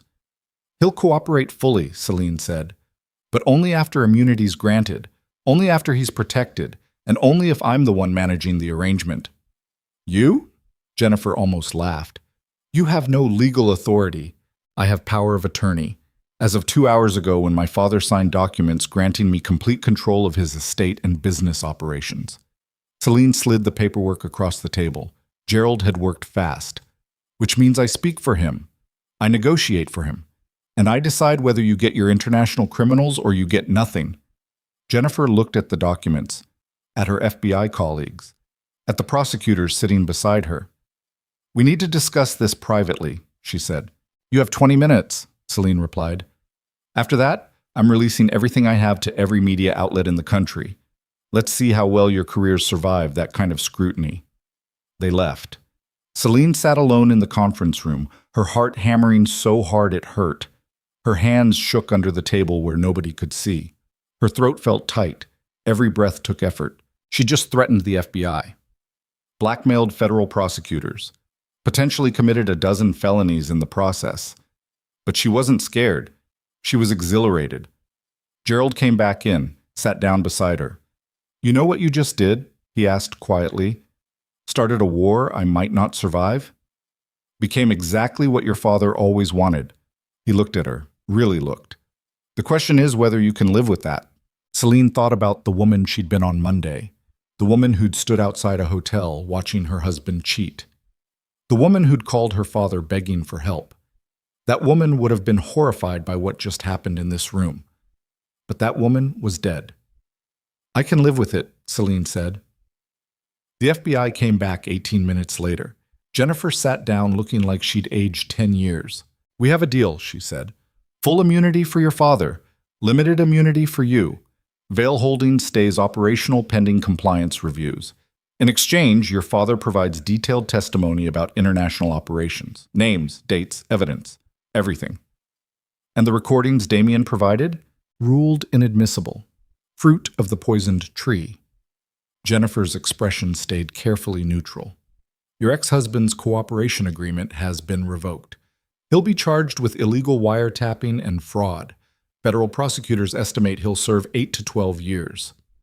Selene felt nothing, no triumph, no satisfaction, just cold acknowledgement. When do we start? She asked. She patat. Tomorrow, 9 a.m. Your father's hospital room. We'll bring stenographers, record everything. Jennifer stood.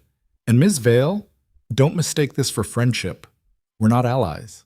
We're two groups of criminals agreeing not to destroy each other. For now. Understood. They left.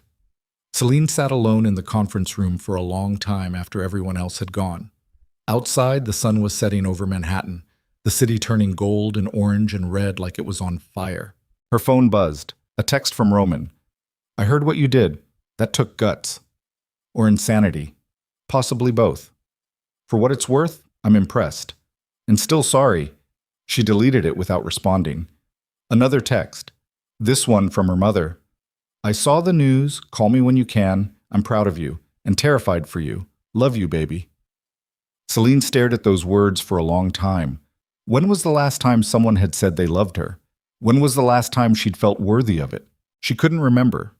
She went back to her father's hospital room. The machine still beeped. The monitors still tracked his failing heart, but his eyes were open now, aware, watching her as she entered. You're awake, she said. He nodded slightly, tried to speak. His voice came out raspy, broken. What happened? I saved you, saved the company, sold your soul to the FBI in exchange for immunity. She sat beside his bed. You're going to testify against every criminal associate you've ever had. Give them names, evidence, everything they need to build cases that'll make them look like heroes. Her father's expression didn't change. Then slowly, he smiled. Proud of you. The words hit harder than any insult ever had. Don't be, Selene said. I became you. That's not something to celebrate. No.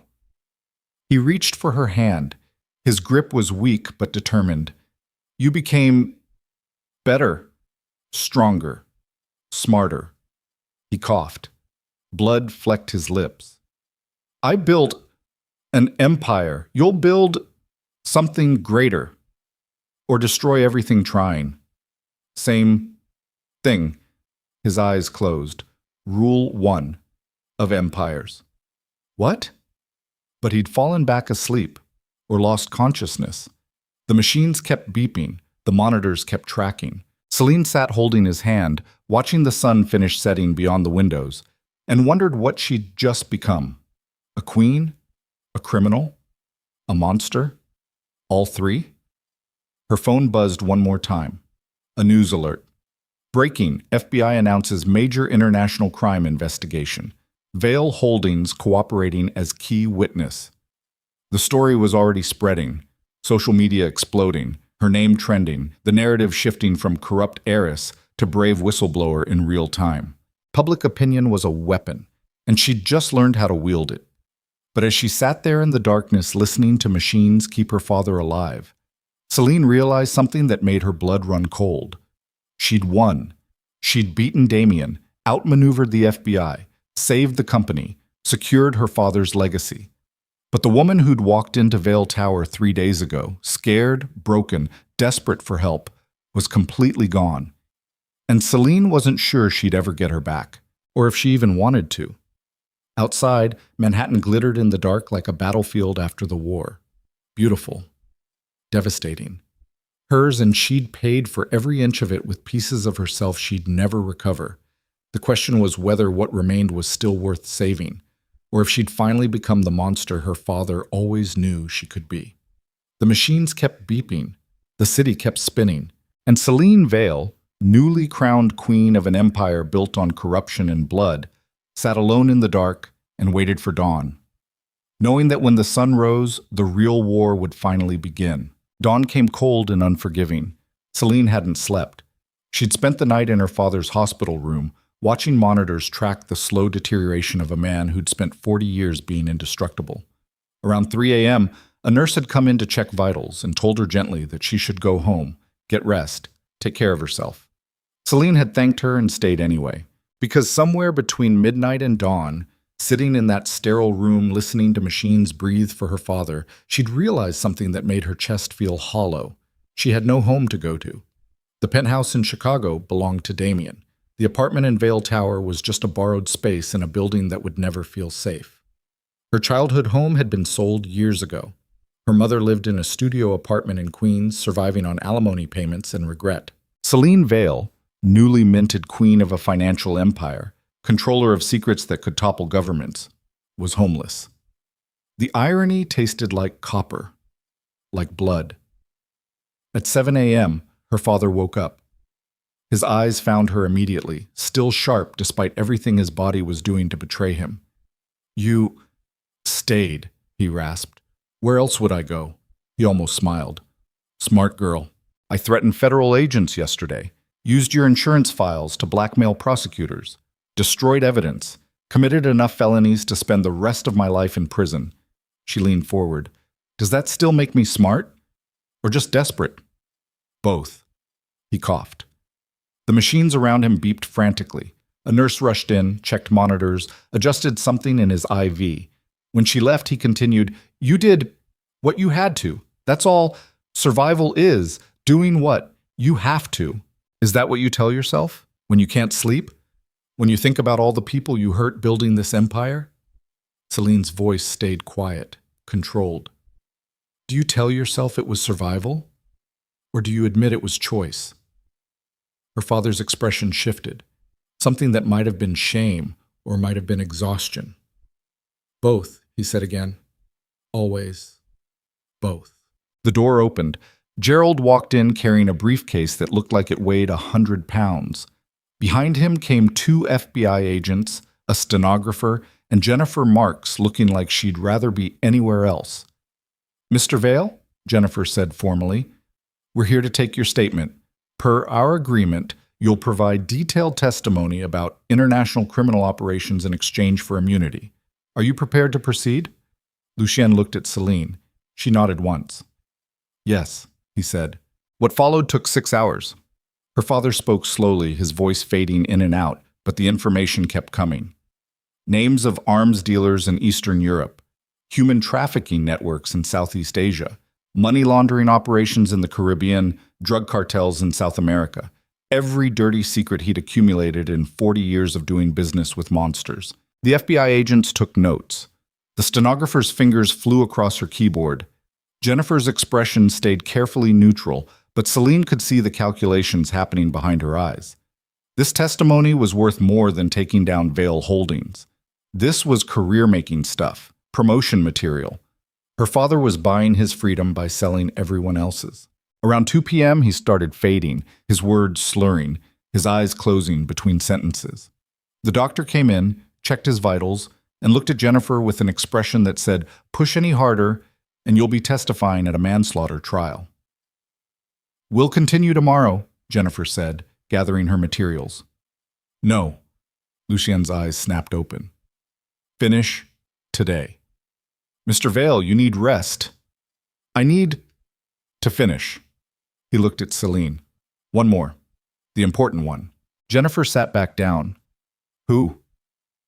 Victor. Kozlov. Her father's breathing came harder now, each word costing him. Real estate developer. Board member. Vale Holdings. He paused. Also, head of Russian organized crime. Operations in Manhattan. The room went silent. Selene's blood turned to ice. Kozlov? The man who's been on your board for 20 years? Yes. The man you trusted with company strategy. I didn't trust him. I contained him. Her father coughed again. More blood. Kept him close, documented everything. Waited for the right moment. And this is that moment? Selene's voice rose. You're testifying against a Russian mob boss? Do you have any idea what that means? Yes. Lucien's eyes stayed locked on hers. It means he'll come after me, after you, after everyone I love. He reached for her hand, but he's the worst one, the one who's hurt the most people, and I'm dying anyway. Might as well do something good before the end. This isn't good. This is suicide. No. His grip tightened, weak but determined. This is atonement. Jennifer's phone rang. She stepped out to answer it. When she came back, her face had gone pale. We have a problem, she said. Victor Kozlov just left the country. Private jet to Moscow. We missed him by 3 hours. He knew, Selene said. Someone tipped him off. We have a leak. Jennifer looked at the agents. Find it, now. They left. The stenographer packed up her equipment. Gerald gathered documents. Within minutes, the room was empty except for Selene, her father, and the machines keeping him alive. "He'll send someone," Selene said quietly. "Won't he?" "Yes." "When?" "Soon." Her father closed his eyes. "But he won't. Come after me. I'm already dead. He'll come. After you." "Why?"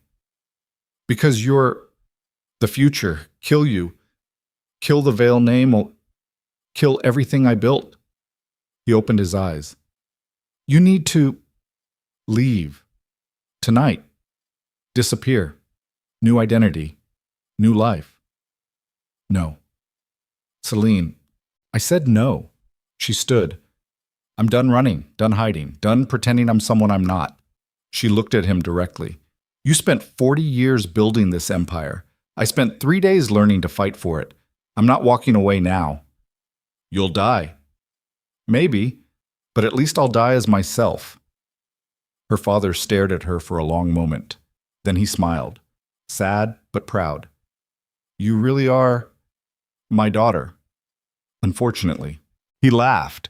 It turned into a coughing fit that lasted 2 minutes and left him gasping. When he finally recovered, tears ran down his face. "I'm sorry," he whispered, "for everything, for cutting you off, for bringing you back, for making you into this. You didn't make me into anything. I chose this." Selene sat back down. "The woman I was before, the one who married Damien, who worked in a bookstore, who made herself small, she chose weakness. She chose safety. And look where it got her." "Alive." "No, invisible. There's a difference." She took his hand. "You gave me a choice. Run or fight. I'm fighting. Whatever comes next, that's on me." Her father's eyes filled with something that looked almost like tears. "I love you. I should have said it more. Should have shown it better. But I do. I love you." The words hit harder than any weapon ever could. "I know," Selene said. "I love you too." They sat in silence while the sun moved across the sky outside. The machines kept beeping. The monitors kept tracking. Time kept moving forward like it always did, indifferent to human drama. Around 6 p.m., her father spoke again. "There's a safe. In my office, behind the painting. Code is your birthday. Month, day, year." He paused for breath. "Everything you need is in there. Money, passports, weapons, contacts." Another pause. "And a letter. Read it. After I'm gone." "Don't talk like that. I'm dying, Selene. We both know it. The doctors know it. The FBI knows it." He squeezed her hand. "Promise me you'll read the letter." "I promise." "And promise me you'll survive this, whatever it takes." "I promise." He closed his eyes. "Good girl." Selene stayed until visiting hours ended, and the nurses gently but firmly told her she needed to leave. She took the elevator down to the parking garage, climbed into the Mercedes that still had Roman's coffee cup in the holder, and drove back to Vale Tower. The building felt different at night, darker, more dangerous. Security guards nodded as she passed, but their eyes tracked her movement with the kind of attention that suggested someone had told them to watch her carefully. She took the elevator to her father's office on the 60th floor, used her new keycard, perks of power of attorney, to unlock the door. The space was exactly as she remembered, windows showing Manhattan glittering below, the massive desk, the leather chairs, the bookshelf full of texts about corporate warfare, and on the wall behind the desk, a painting, abstract, expensive, ugly as hell but probably worth 6 figures. Selene pulled it aside. Behind it was a wall safe, digital lock. She entered her birthday. The lock clicked open. Inside was exactly what her father had promised, $50,000 in cash, 3 passports with her photo and different names, a handgun, Glock 19, loaded, safety on, a burner phone with a list of contacts labeled only by numbers, and a sealed envelope with her name written in her father's handwriting. She pulled out the letter, held it for a long moment without opening it. Whatever was inside would hurt. She knew that instinctively. Her father didn't write letters unless he had no other choice. She opened it anyway. "Selene, If you're reading this, I'm dead. Or close enough that it doesn't matter. I'm writing this 3 weeks after you came back. 3 weeks after I saw you walk into my office looking terrified and desperate and more like your mother than I was prepared to handle. I should start with an apology, but we both know I'm not good at those. So instead, I'll tell you the truth. I cut you off 8 years ago because I was terrified.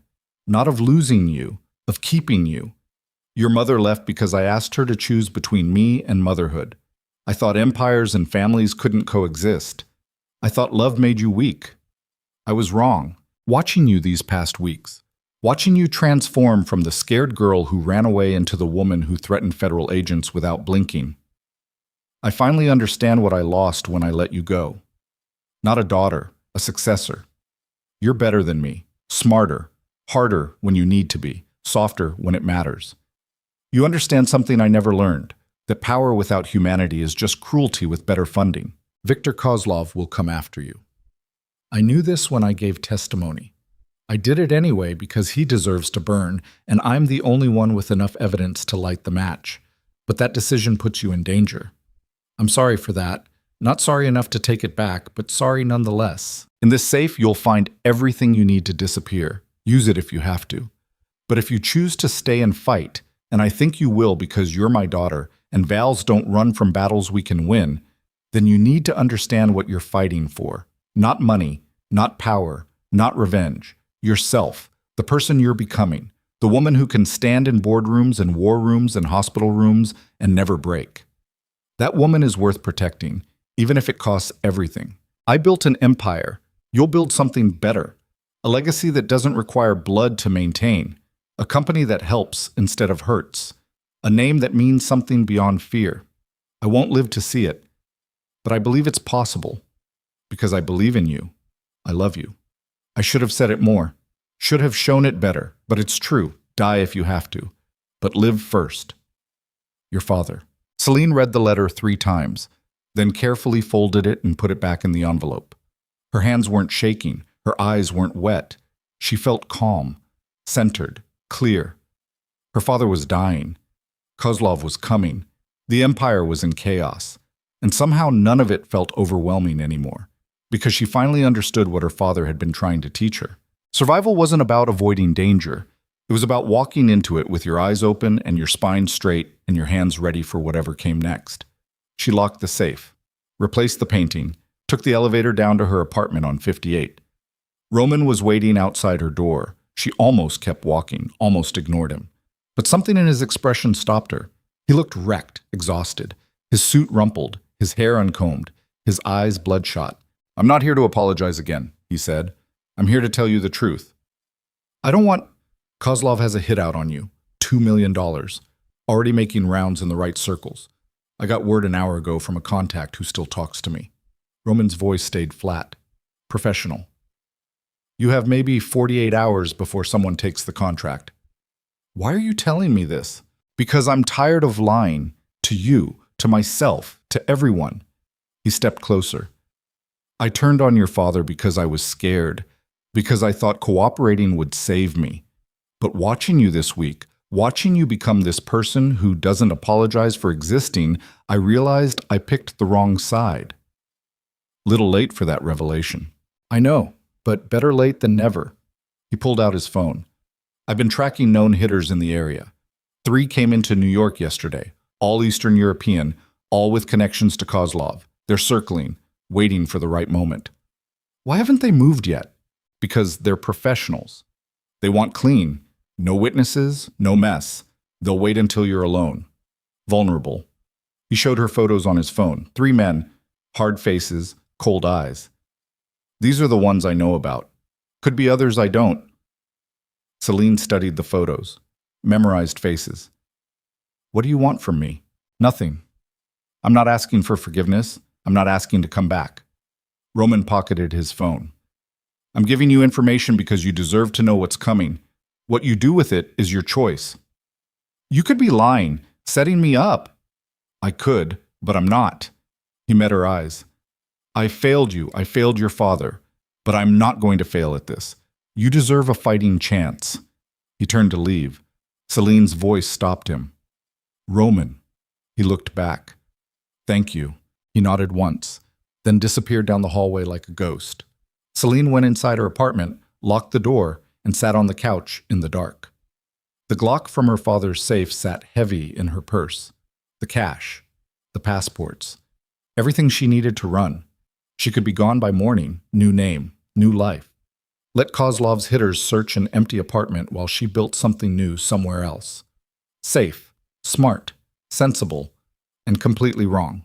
Because the woman who'd run from her father 8 years ago had been running ever since. From responsibility, from power, from herself. That woman had finally stopped running 3 days ago. Selene wasn't about to start again now. She pulled out her phone, called Patricia Whitmore, the art gallery owner from her father's network. The woman who'd looked at her during that dinner and said anyone who claimed they were ready was lying. Patricia answered on the second ring. "Selene, it's late.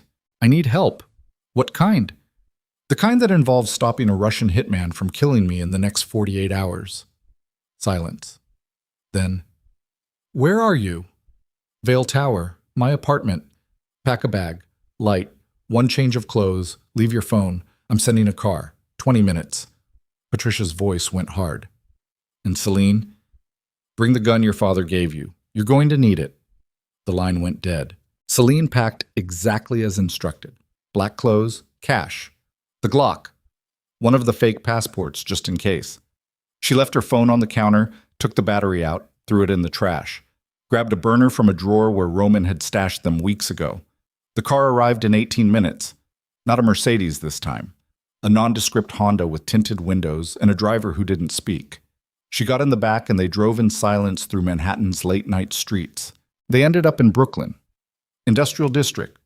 Warehouses and loading docks and businesses that operated after dark for reasons nobody asked about. The car stopped outside a building with no signs, no lights, no indication anyone inside was still alive. The driver gestured. Selene got out. Patricia waited by a side door wearing jeans and a leather jacket that looked expensive and practical. Inside, fast. They went through a maze of hallways into a large open space that had been converted into something between a war room and a social club. 20 people sat around tables cleaning weapons, studying maps, talking in low voices. Half of them Selene recognized from her father's network. The other half looked like the kind of people who solved problems with violence instead of lawyers. "This is everyone still loyal to your father," Patricia said. After Kozlov fled, word spread fast. Some people saw it as an opportunity to cut ties. Others saw it as a call to action. She gestured around the room. These are the ones who showed up to fight. Marcus Webb, the political consultant, stood up from a table covered in blueprints. "Selene, good. We need to move fast. Kozlov's people are already positioning. We've identified the hitter he sent. Professional. Expensive. Goes by Alexei. He's watching Vale Tower, waiting for you to leave." "How do you know?" "Because I've got people watching him." Marcus pointed to a laptop showing security camera footage. A man sitting in a car across from Vale Tower. Same face from Roman's photos. "He's been there for 6 hours. No movement. Just waiting." "So we grab him," Selene said. "Make him talk." "Won't work. Professionals like Alexei don't talk. Torture doesn't work on them. Threats don't work. They're true believers." Patricia moved to the table. "We need to eliminate him. Quietly. Make it look like an accident. Send a message that you're not an easy target." "You're talking about murder." "I'm talking about survival." Patricia's expression didn't change. "This is the world you're in now. People trying to kill you don't get arrested. They get stopped, permanently." Selene looked around the room. At the weapons, the maps, the faces of people who'd shown up to protect her. People her father had collected over decades. People who saw loyalty as something worth dying for. "What do you need me to do?" she asked. Marcus smiled. "We need you to be bait." The plan was simple, dangerous, probably stupid, but it was the only option that didn't involve running. Selene would return to Vale Tower, make herself visible, give Alexei a target. When he moved, Marcus's people would intercept. Clean, fast, permanent. "What if he's faster?" Selene asked. "Then you shoot first." Patricia handed her a second gun. Smaller, easier to conceal. "Center mass, don't hesitate. Don't aim for legs or shoulders like they do in movies. You aim to stop the threat. You understand?" Selene took the gun, checked the magazine. Safety. Wait. I understand. They drove her back to Vale Tower at 4 a.m. The streets were empty. The city sleeping. Alexei's car was still parked across the street, engine off, windows dark. Selene got out of the Honda like she'd been out all night and was exhausted. Stumbled slightly on the curb, fumbled with her keys, made herself look drunk, vulnerable, easy. She felt Alexei's eyes on her like a physical weight. Marcus's voice came through the earpiece they'd given her. He's watching, moving to follow. Stay calm, we've got you. Selene walked into the building, nodded at security, took the elevator up. Her heart hammered so hard she thought it might break through her ribs. Her hands shook. Her breath came too fast. The elevator doors opened on 58. She walked down the hallway toward her apartment, pulled out her keys, started to unlock the door. Behind her, the stairwell door opened. Alexei stepped out. Tall, broad, face like carved stone. He had a gun with a suppressor already raised. "Ms. Vale," he said in accented English. "Nothing personal." Time slowed. Selene saw his finger tighten on the trigger, saw the gun align with her chest, saw her death approaching at 900 feet per second. She dropped. The bullet hit the doorframe where her head had been. Wood exploded. She rolled, grabbed the gun from her purse, came up firing. Center mass, just like Patricia had taught her. 3 shots. Loud even with her ears ringing. 1 missed. 2 hit. Alexei staggered, looked down at his chest in surprise. His gun clattered to the floor. He tried to speak. Blood came out instead of words. Then he fell. Selene stood frozen, gun raised, finger on the trigger, heart exploding. The hallway filled with smoke and the smell of cordite and something else. Something copper and final. She'd just killed a man. Marcus's team poured out of the elevator and stairwell. They moved with practiced efficiency, checking Alexei's pulse, collecting shell casings, wiping surfaces, making the scene look like something other than what it was. Patricia appeared beside Selene, gently lowered her gun. "You did good. He's gone. You're safe." "I killed him." "Yes." "I shot him 3 times. 2 hit. That's better than most people their first time." Patricia guided her away from the body. "Come on, you can't stay here." They took her back to the warehouse, sat her down. Someone handed her whiskey. She drank it without tasting. Her hands wouldn't stop shaking. Her ears rang. Everything felt distant, wrong.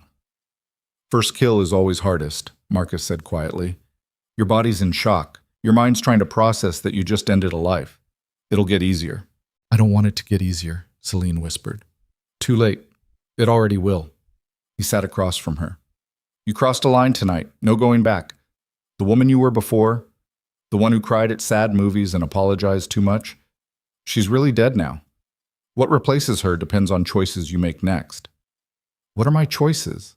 "Keep fighting. Keep surviving. Keep building the empire your father started." Marcus paused. "Or walk away. Disappear. Let someone else deal with Kozlov and Vale Holdings and all the blood that comes with it." Selene looked at her hands. They'd stopped shaking. "If I walk away, what happens to everyone here? To you? To Patricia? To all the people my father protected? We scatter, find new protectors. Some of us survive, some don't." Marcus's expression stayed neutral. "That's the nature of this business. Loyalty flows toward power. Your father had power. You're the closest thing to him left. You walk away, that power evaporates. So I'm trapped." "No, you're responsible. There's a difference." Selene stood, walked to the window. Dawn was breaking over Brooklyn, the city waking up to another day. People heading to work, living normal lives, never knowing what happened in the dark while they slept. She thought about her father in his hospital bed, about the letter telling her to live first, about the woman she'd been 3 days ago who would have collapsed at killing someone. That woman was gone. What remained was someone harder, colder, more dangerous, but also more alive than she'd been in years. "I'm not walking away," Selene said, "but I'm doing this my way. No more bribes, no more trafficking, no more business with criminals." She turned to face the room. Vale Holdings survives, but it transforms. Legitimate operations only. We cut ties with everyone dirty. We become what my father should have built from the start. That'll make you enemies, Patricia said. I already have enemies. At least this way I'll be able to sleep at night. Marcus stood, looked around the room. Anyone object? Silence. Then one by one, the people in the room stood, nodded, accepted. All right then, Marcus said. Long live the Queen. The next 3 weeks moved like a fever dream. Kozlov sent 2 more hitters, both intercepted, both eliminated. After the 3rd attempt failed, word spread in certain circles that Selene Vale wasn't an easy target, that she had resources, protection, people willing to kill for her. The attempt stopped. Her father died on a Tuesday, peaceful, in his sleep.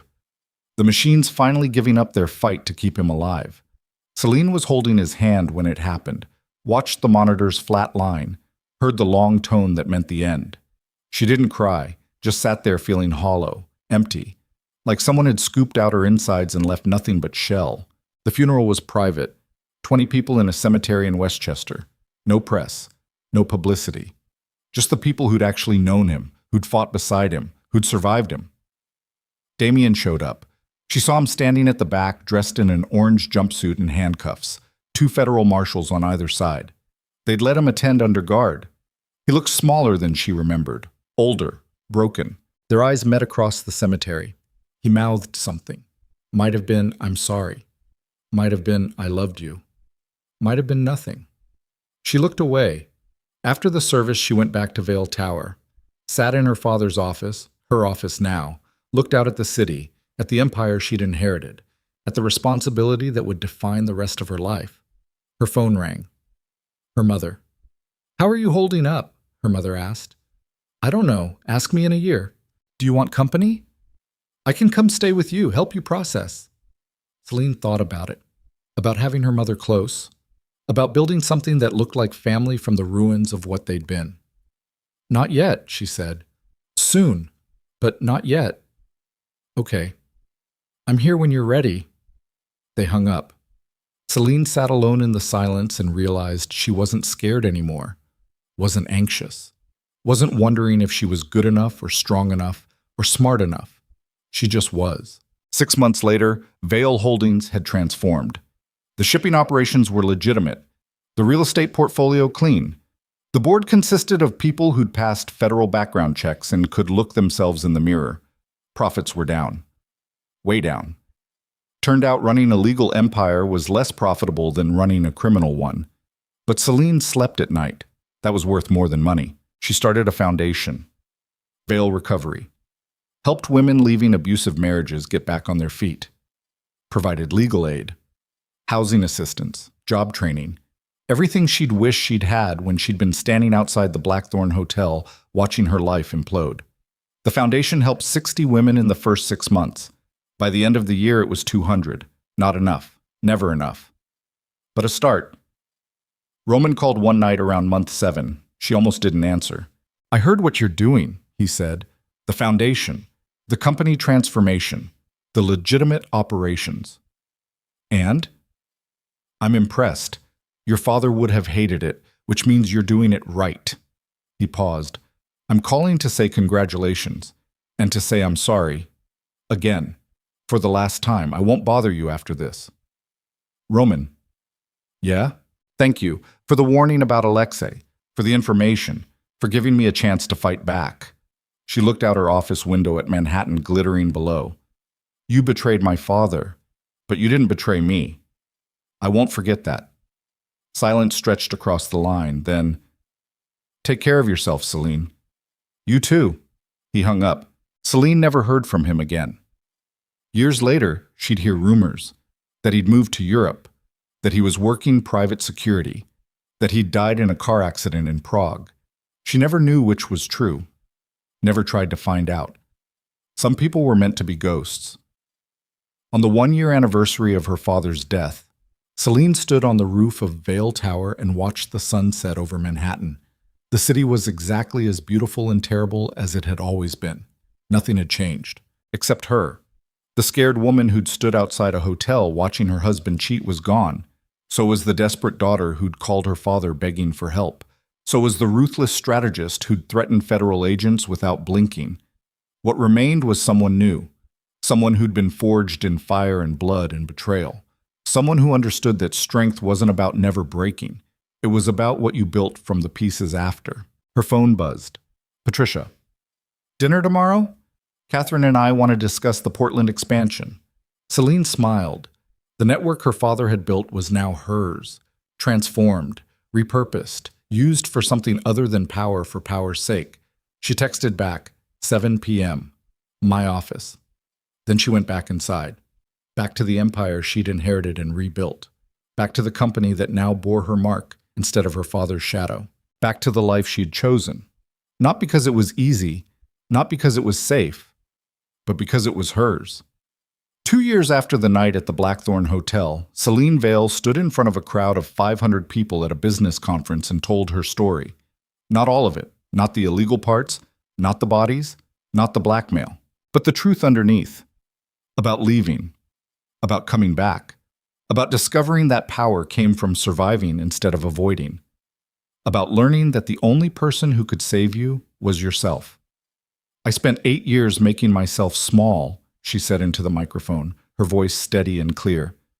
Small enough to fit into someone else's life. Small enough not to threaten. Small enough to be loved by a man who confused control with affection. The crowd leaned forward. Then I woke up. Literally. I stood outside a hotel and watched my marriage die, and I realized something that changed everything. She paused. I realized I'd been dying too, slowly, quietly. One apologetic smile at a time. Someone in the front row wiped tears. Coming back to my family wasn't salvation. It was war. Against my ex-husband, against federal investigators, against my own father's expectations, against the person I'd been pretending to be. Selene's voice strengthened. And I won. Not because I was smarter or stronger or better, but because I finally stopped running from who I actually was. She looked out at the crowd, saw women nodding, crying, recognizing themselves in her story. You don't need permission to be powerful, she said. You don't need approval to take up space. You don't need someone else to validate your existence. She leaned into the microphone. You just need to stop apologizing for being alive and start living like you mean it. The applause was deafening. Afterward, women lined up to talk to her, to share their stories, to ask for advice, to say thank you for giving them permission to stop being small. Selene stayed for hours, listened to every story, handed out business cards for the foundation, made connections, built networks, built something that mattered. Late that night, she sat alone in her hotel room and pulled out the letter her father had written. She'd read it 100 times, memorized every word. But tonight it felt different, heavier, like a blessing instead of a burden. Die if you have to, but live first. She'd done both, died to who she'd been, lived into who she'd become, and somehow, miraculously, survived the transformation. Her phone buzzed, a text from her mother. Saw your speech online. I cried through the whole thing. I'm so proud of you, baby. Your father would be too. Selene stared at the message for a long time, then typed back, I know. I'm proud of me too. And she meant it. 5 years after the night at the Blackthorn Hotel, Selene Vale married again. Not to a man who needed her small. Not to someone who saw her as a project or a prize or a path to wealth. To Catherine Monroe, the real estate developer from her father's network. The woman who'd shown up to fight when everyone else ran. Who'd stood beside her through federal investigations and mob threats, and the slow, painful work of transforming an empire built on blood into something resembling legitimate. The wedding was small, private. 30 people who'd earned their place through loyalty and love. Patricia stood as her best woman. Her mother cried through the entire ceremony. Marcus gave a toast about how Lucien Vale would have hated that his daughter married a woman, but loved that she married someone as ruthless as she was. Everyone laughed, because it was true. Selene and Catherine honeymooned in Iceland. Far from Manhattan, far from Vale Tower, far from the constant pressure of running an empire that still demanded pieces of her soul. On their last night, they sat in a hot spring under the northern lights, and Catherine asked the question that had been hanging between them for months. Do you regret it? Any of it? Damien, your father, becoming this person? Selene thought about it, really thought, about the woman she'd been, the woman she'd become, the cost of transformation. No, she said finally. I regret how long it took. I regret wasting 8 years. I regret not leaving sooner. She looked at Catherine. But I don't regret who I am now, even though becoming her nearly killed me. You think you're done? Done changing? God, I hope not. Selene laughed. I hope I keep changing until the day I die. Just maybe with less violence next time. Catherine kissed her. Soft, real. Nothing like the desperate kisses with Damien that always tasted like apology. I love you, Catherine said. I know, Selene replied. That's the terrifying part. They stayed in the water until their skin pruned and the sky started lightening, then went back to their hotel and slept tangled together, like two people who'd survived wars and decided peace was worth protecting. 10 years after the night at the Blackthorn Hotel, Selene Vale stood on the terrace of a house she'd bought on the coast of Maine and watched her daughter, Aurelia, named after no one, carrying only her own future, play in the surf below. Catherine stood beside her, gray threading through her dark hair, laugh lines around her eyes. She's fearless, Catherine said. She's 4, Selene replied. Give her time. The world will teach her fear soon enough. Will you teach her to fight back? I'll teach her she doesn't need my permission to be powerful. The rest she'll figure out herself. Selene watched Aurelia chase waves. That's all any of us can do. Learn to save ourselves. Catherine's hand found hers. They stood like that. Two women who'd clawed their way to peace through blood and betrayal and the slow, painful work of becoming people they could stand to be, and watched the ocean roll in endlessly. Do you ever think about him? Catherine asked. Damien? Sometimes, usually when I'm happy. When something good happens and part of me wants to call and brag. Selene smiled. Then I remember he's still in prison serving 12 years for fraud, and I feel better. That's petty. I know, I'm working on it. They laughed, the kind of laugh that came from surviving, from winning, from living long enough to tell the story. Aurelia ran up from the beach, soaking wet, covered in sand, grinning like the sun had been invented just for her. Mama! Mom! I found a crab! Come see! Selene and Catherine followed their daughter down to the beach where a tiny crab scuttled across tide pools. They crouched beside Aurelia and examined it seriously while she explained in vivid detail how crabs were actually aliens from underwater kingdoms. And Selene thought about the woman she'd been, standing outside a hotel in the rain, watching her marriage die, thinking her life was over. If she could go back and tell that woman anything, it would be this. The worst night of your life is also the beginning. The destruction you're watching is making space for something better. The pain you feel is transformation. You will survive this. You will become someone extraordinary. You will build an empire and tear it down and rebuild it into something worth keeping. You will love again, deeper, truer, with someone who sees your power and calls it beautiful instead of threatening. You will raise a child who never learns to apologize for existing. And one day, standing on a beach watching that child discover the ocean, you will finally understand what your father was trying to tell you, that empires require sacrifice. But the sacrifice doesn't have to be yourself. Sometimes the sacrifice is the person you used to be, the small one, the scared one, the one who believed love meant making yourself invisible. Let her die, and live as who you were always meant to be, fierce, powerful, unbreakable. A queen who built her throne from the ashes of her old life and never once looked back. The sun set over the Atlantic, gold bleeding into purple, bleeding into black, stars emerging one by one like witnesses to survival. Selene picked up her daughter, held her close, breathed in salt and sunscreen, and the particular smell of children who spent their days discovering the world was bigger than they'd imagined. Time to go inside, she said. 5 more minutes? Aurelia pleaded. Okay, 5 more minutes. Because some battles weren't worth fighting. Some rules were meant to be broken. And some moments, rare and precious and perfect, deserved to last as long as possible. They stood together watching the ocean. A family built from ruins. A life constructed from choices instead of circumstances. A future that belonged entirely to them. And for the first time in 10 years, Selene Vale felt something she hadn't known was missing. Complete. Not because she'd won, not because she'd survived, but because she'd finally stopped fighting herself and started living like she deserved to exist, The ocean kept rolling, the stars kept shining, the world kept spinning, and Selene Vale, former victim, reluctant queen, survivor of wars both external and internal, finally rested. Not forever, just for now, which was enough.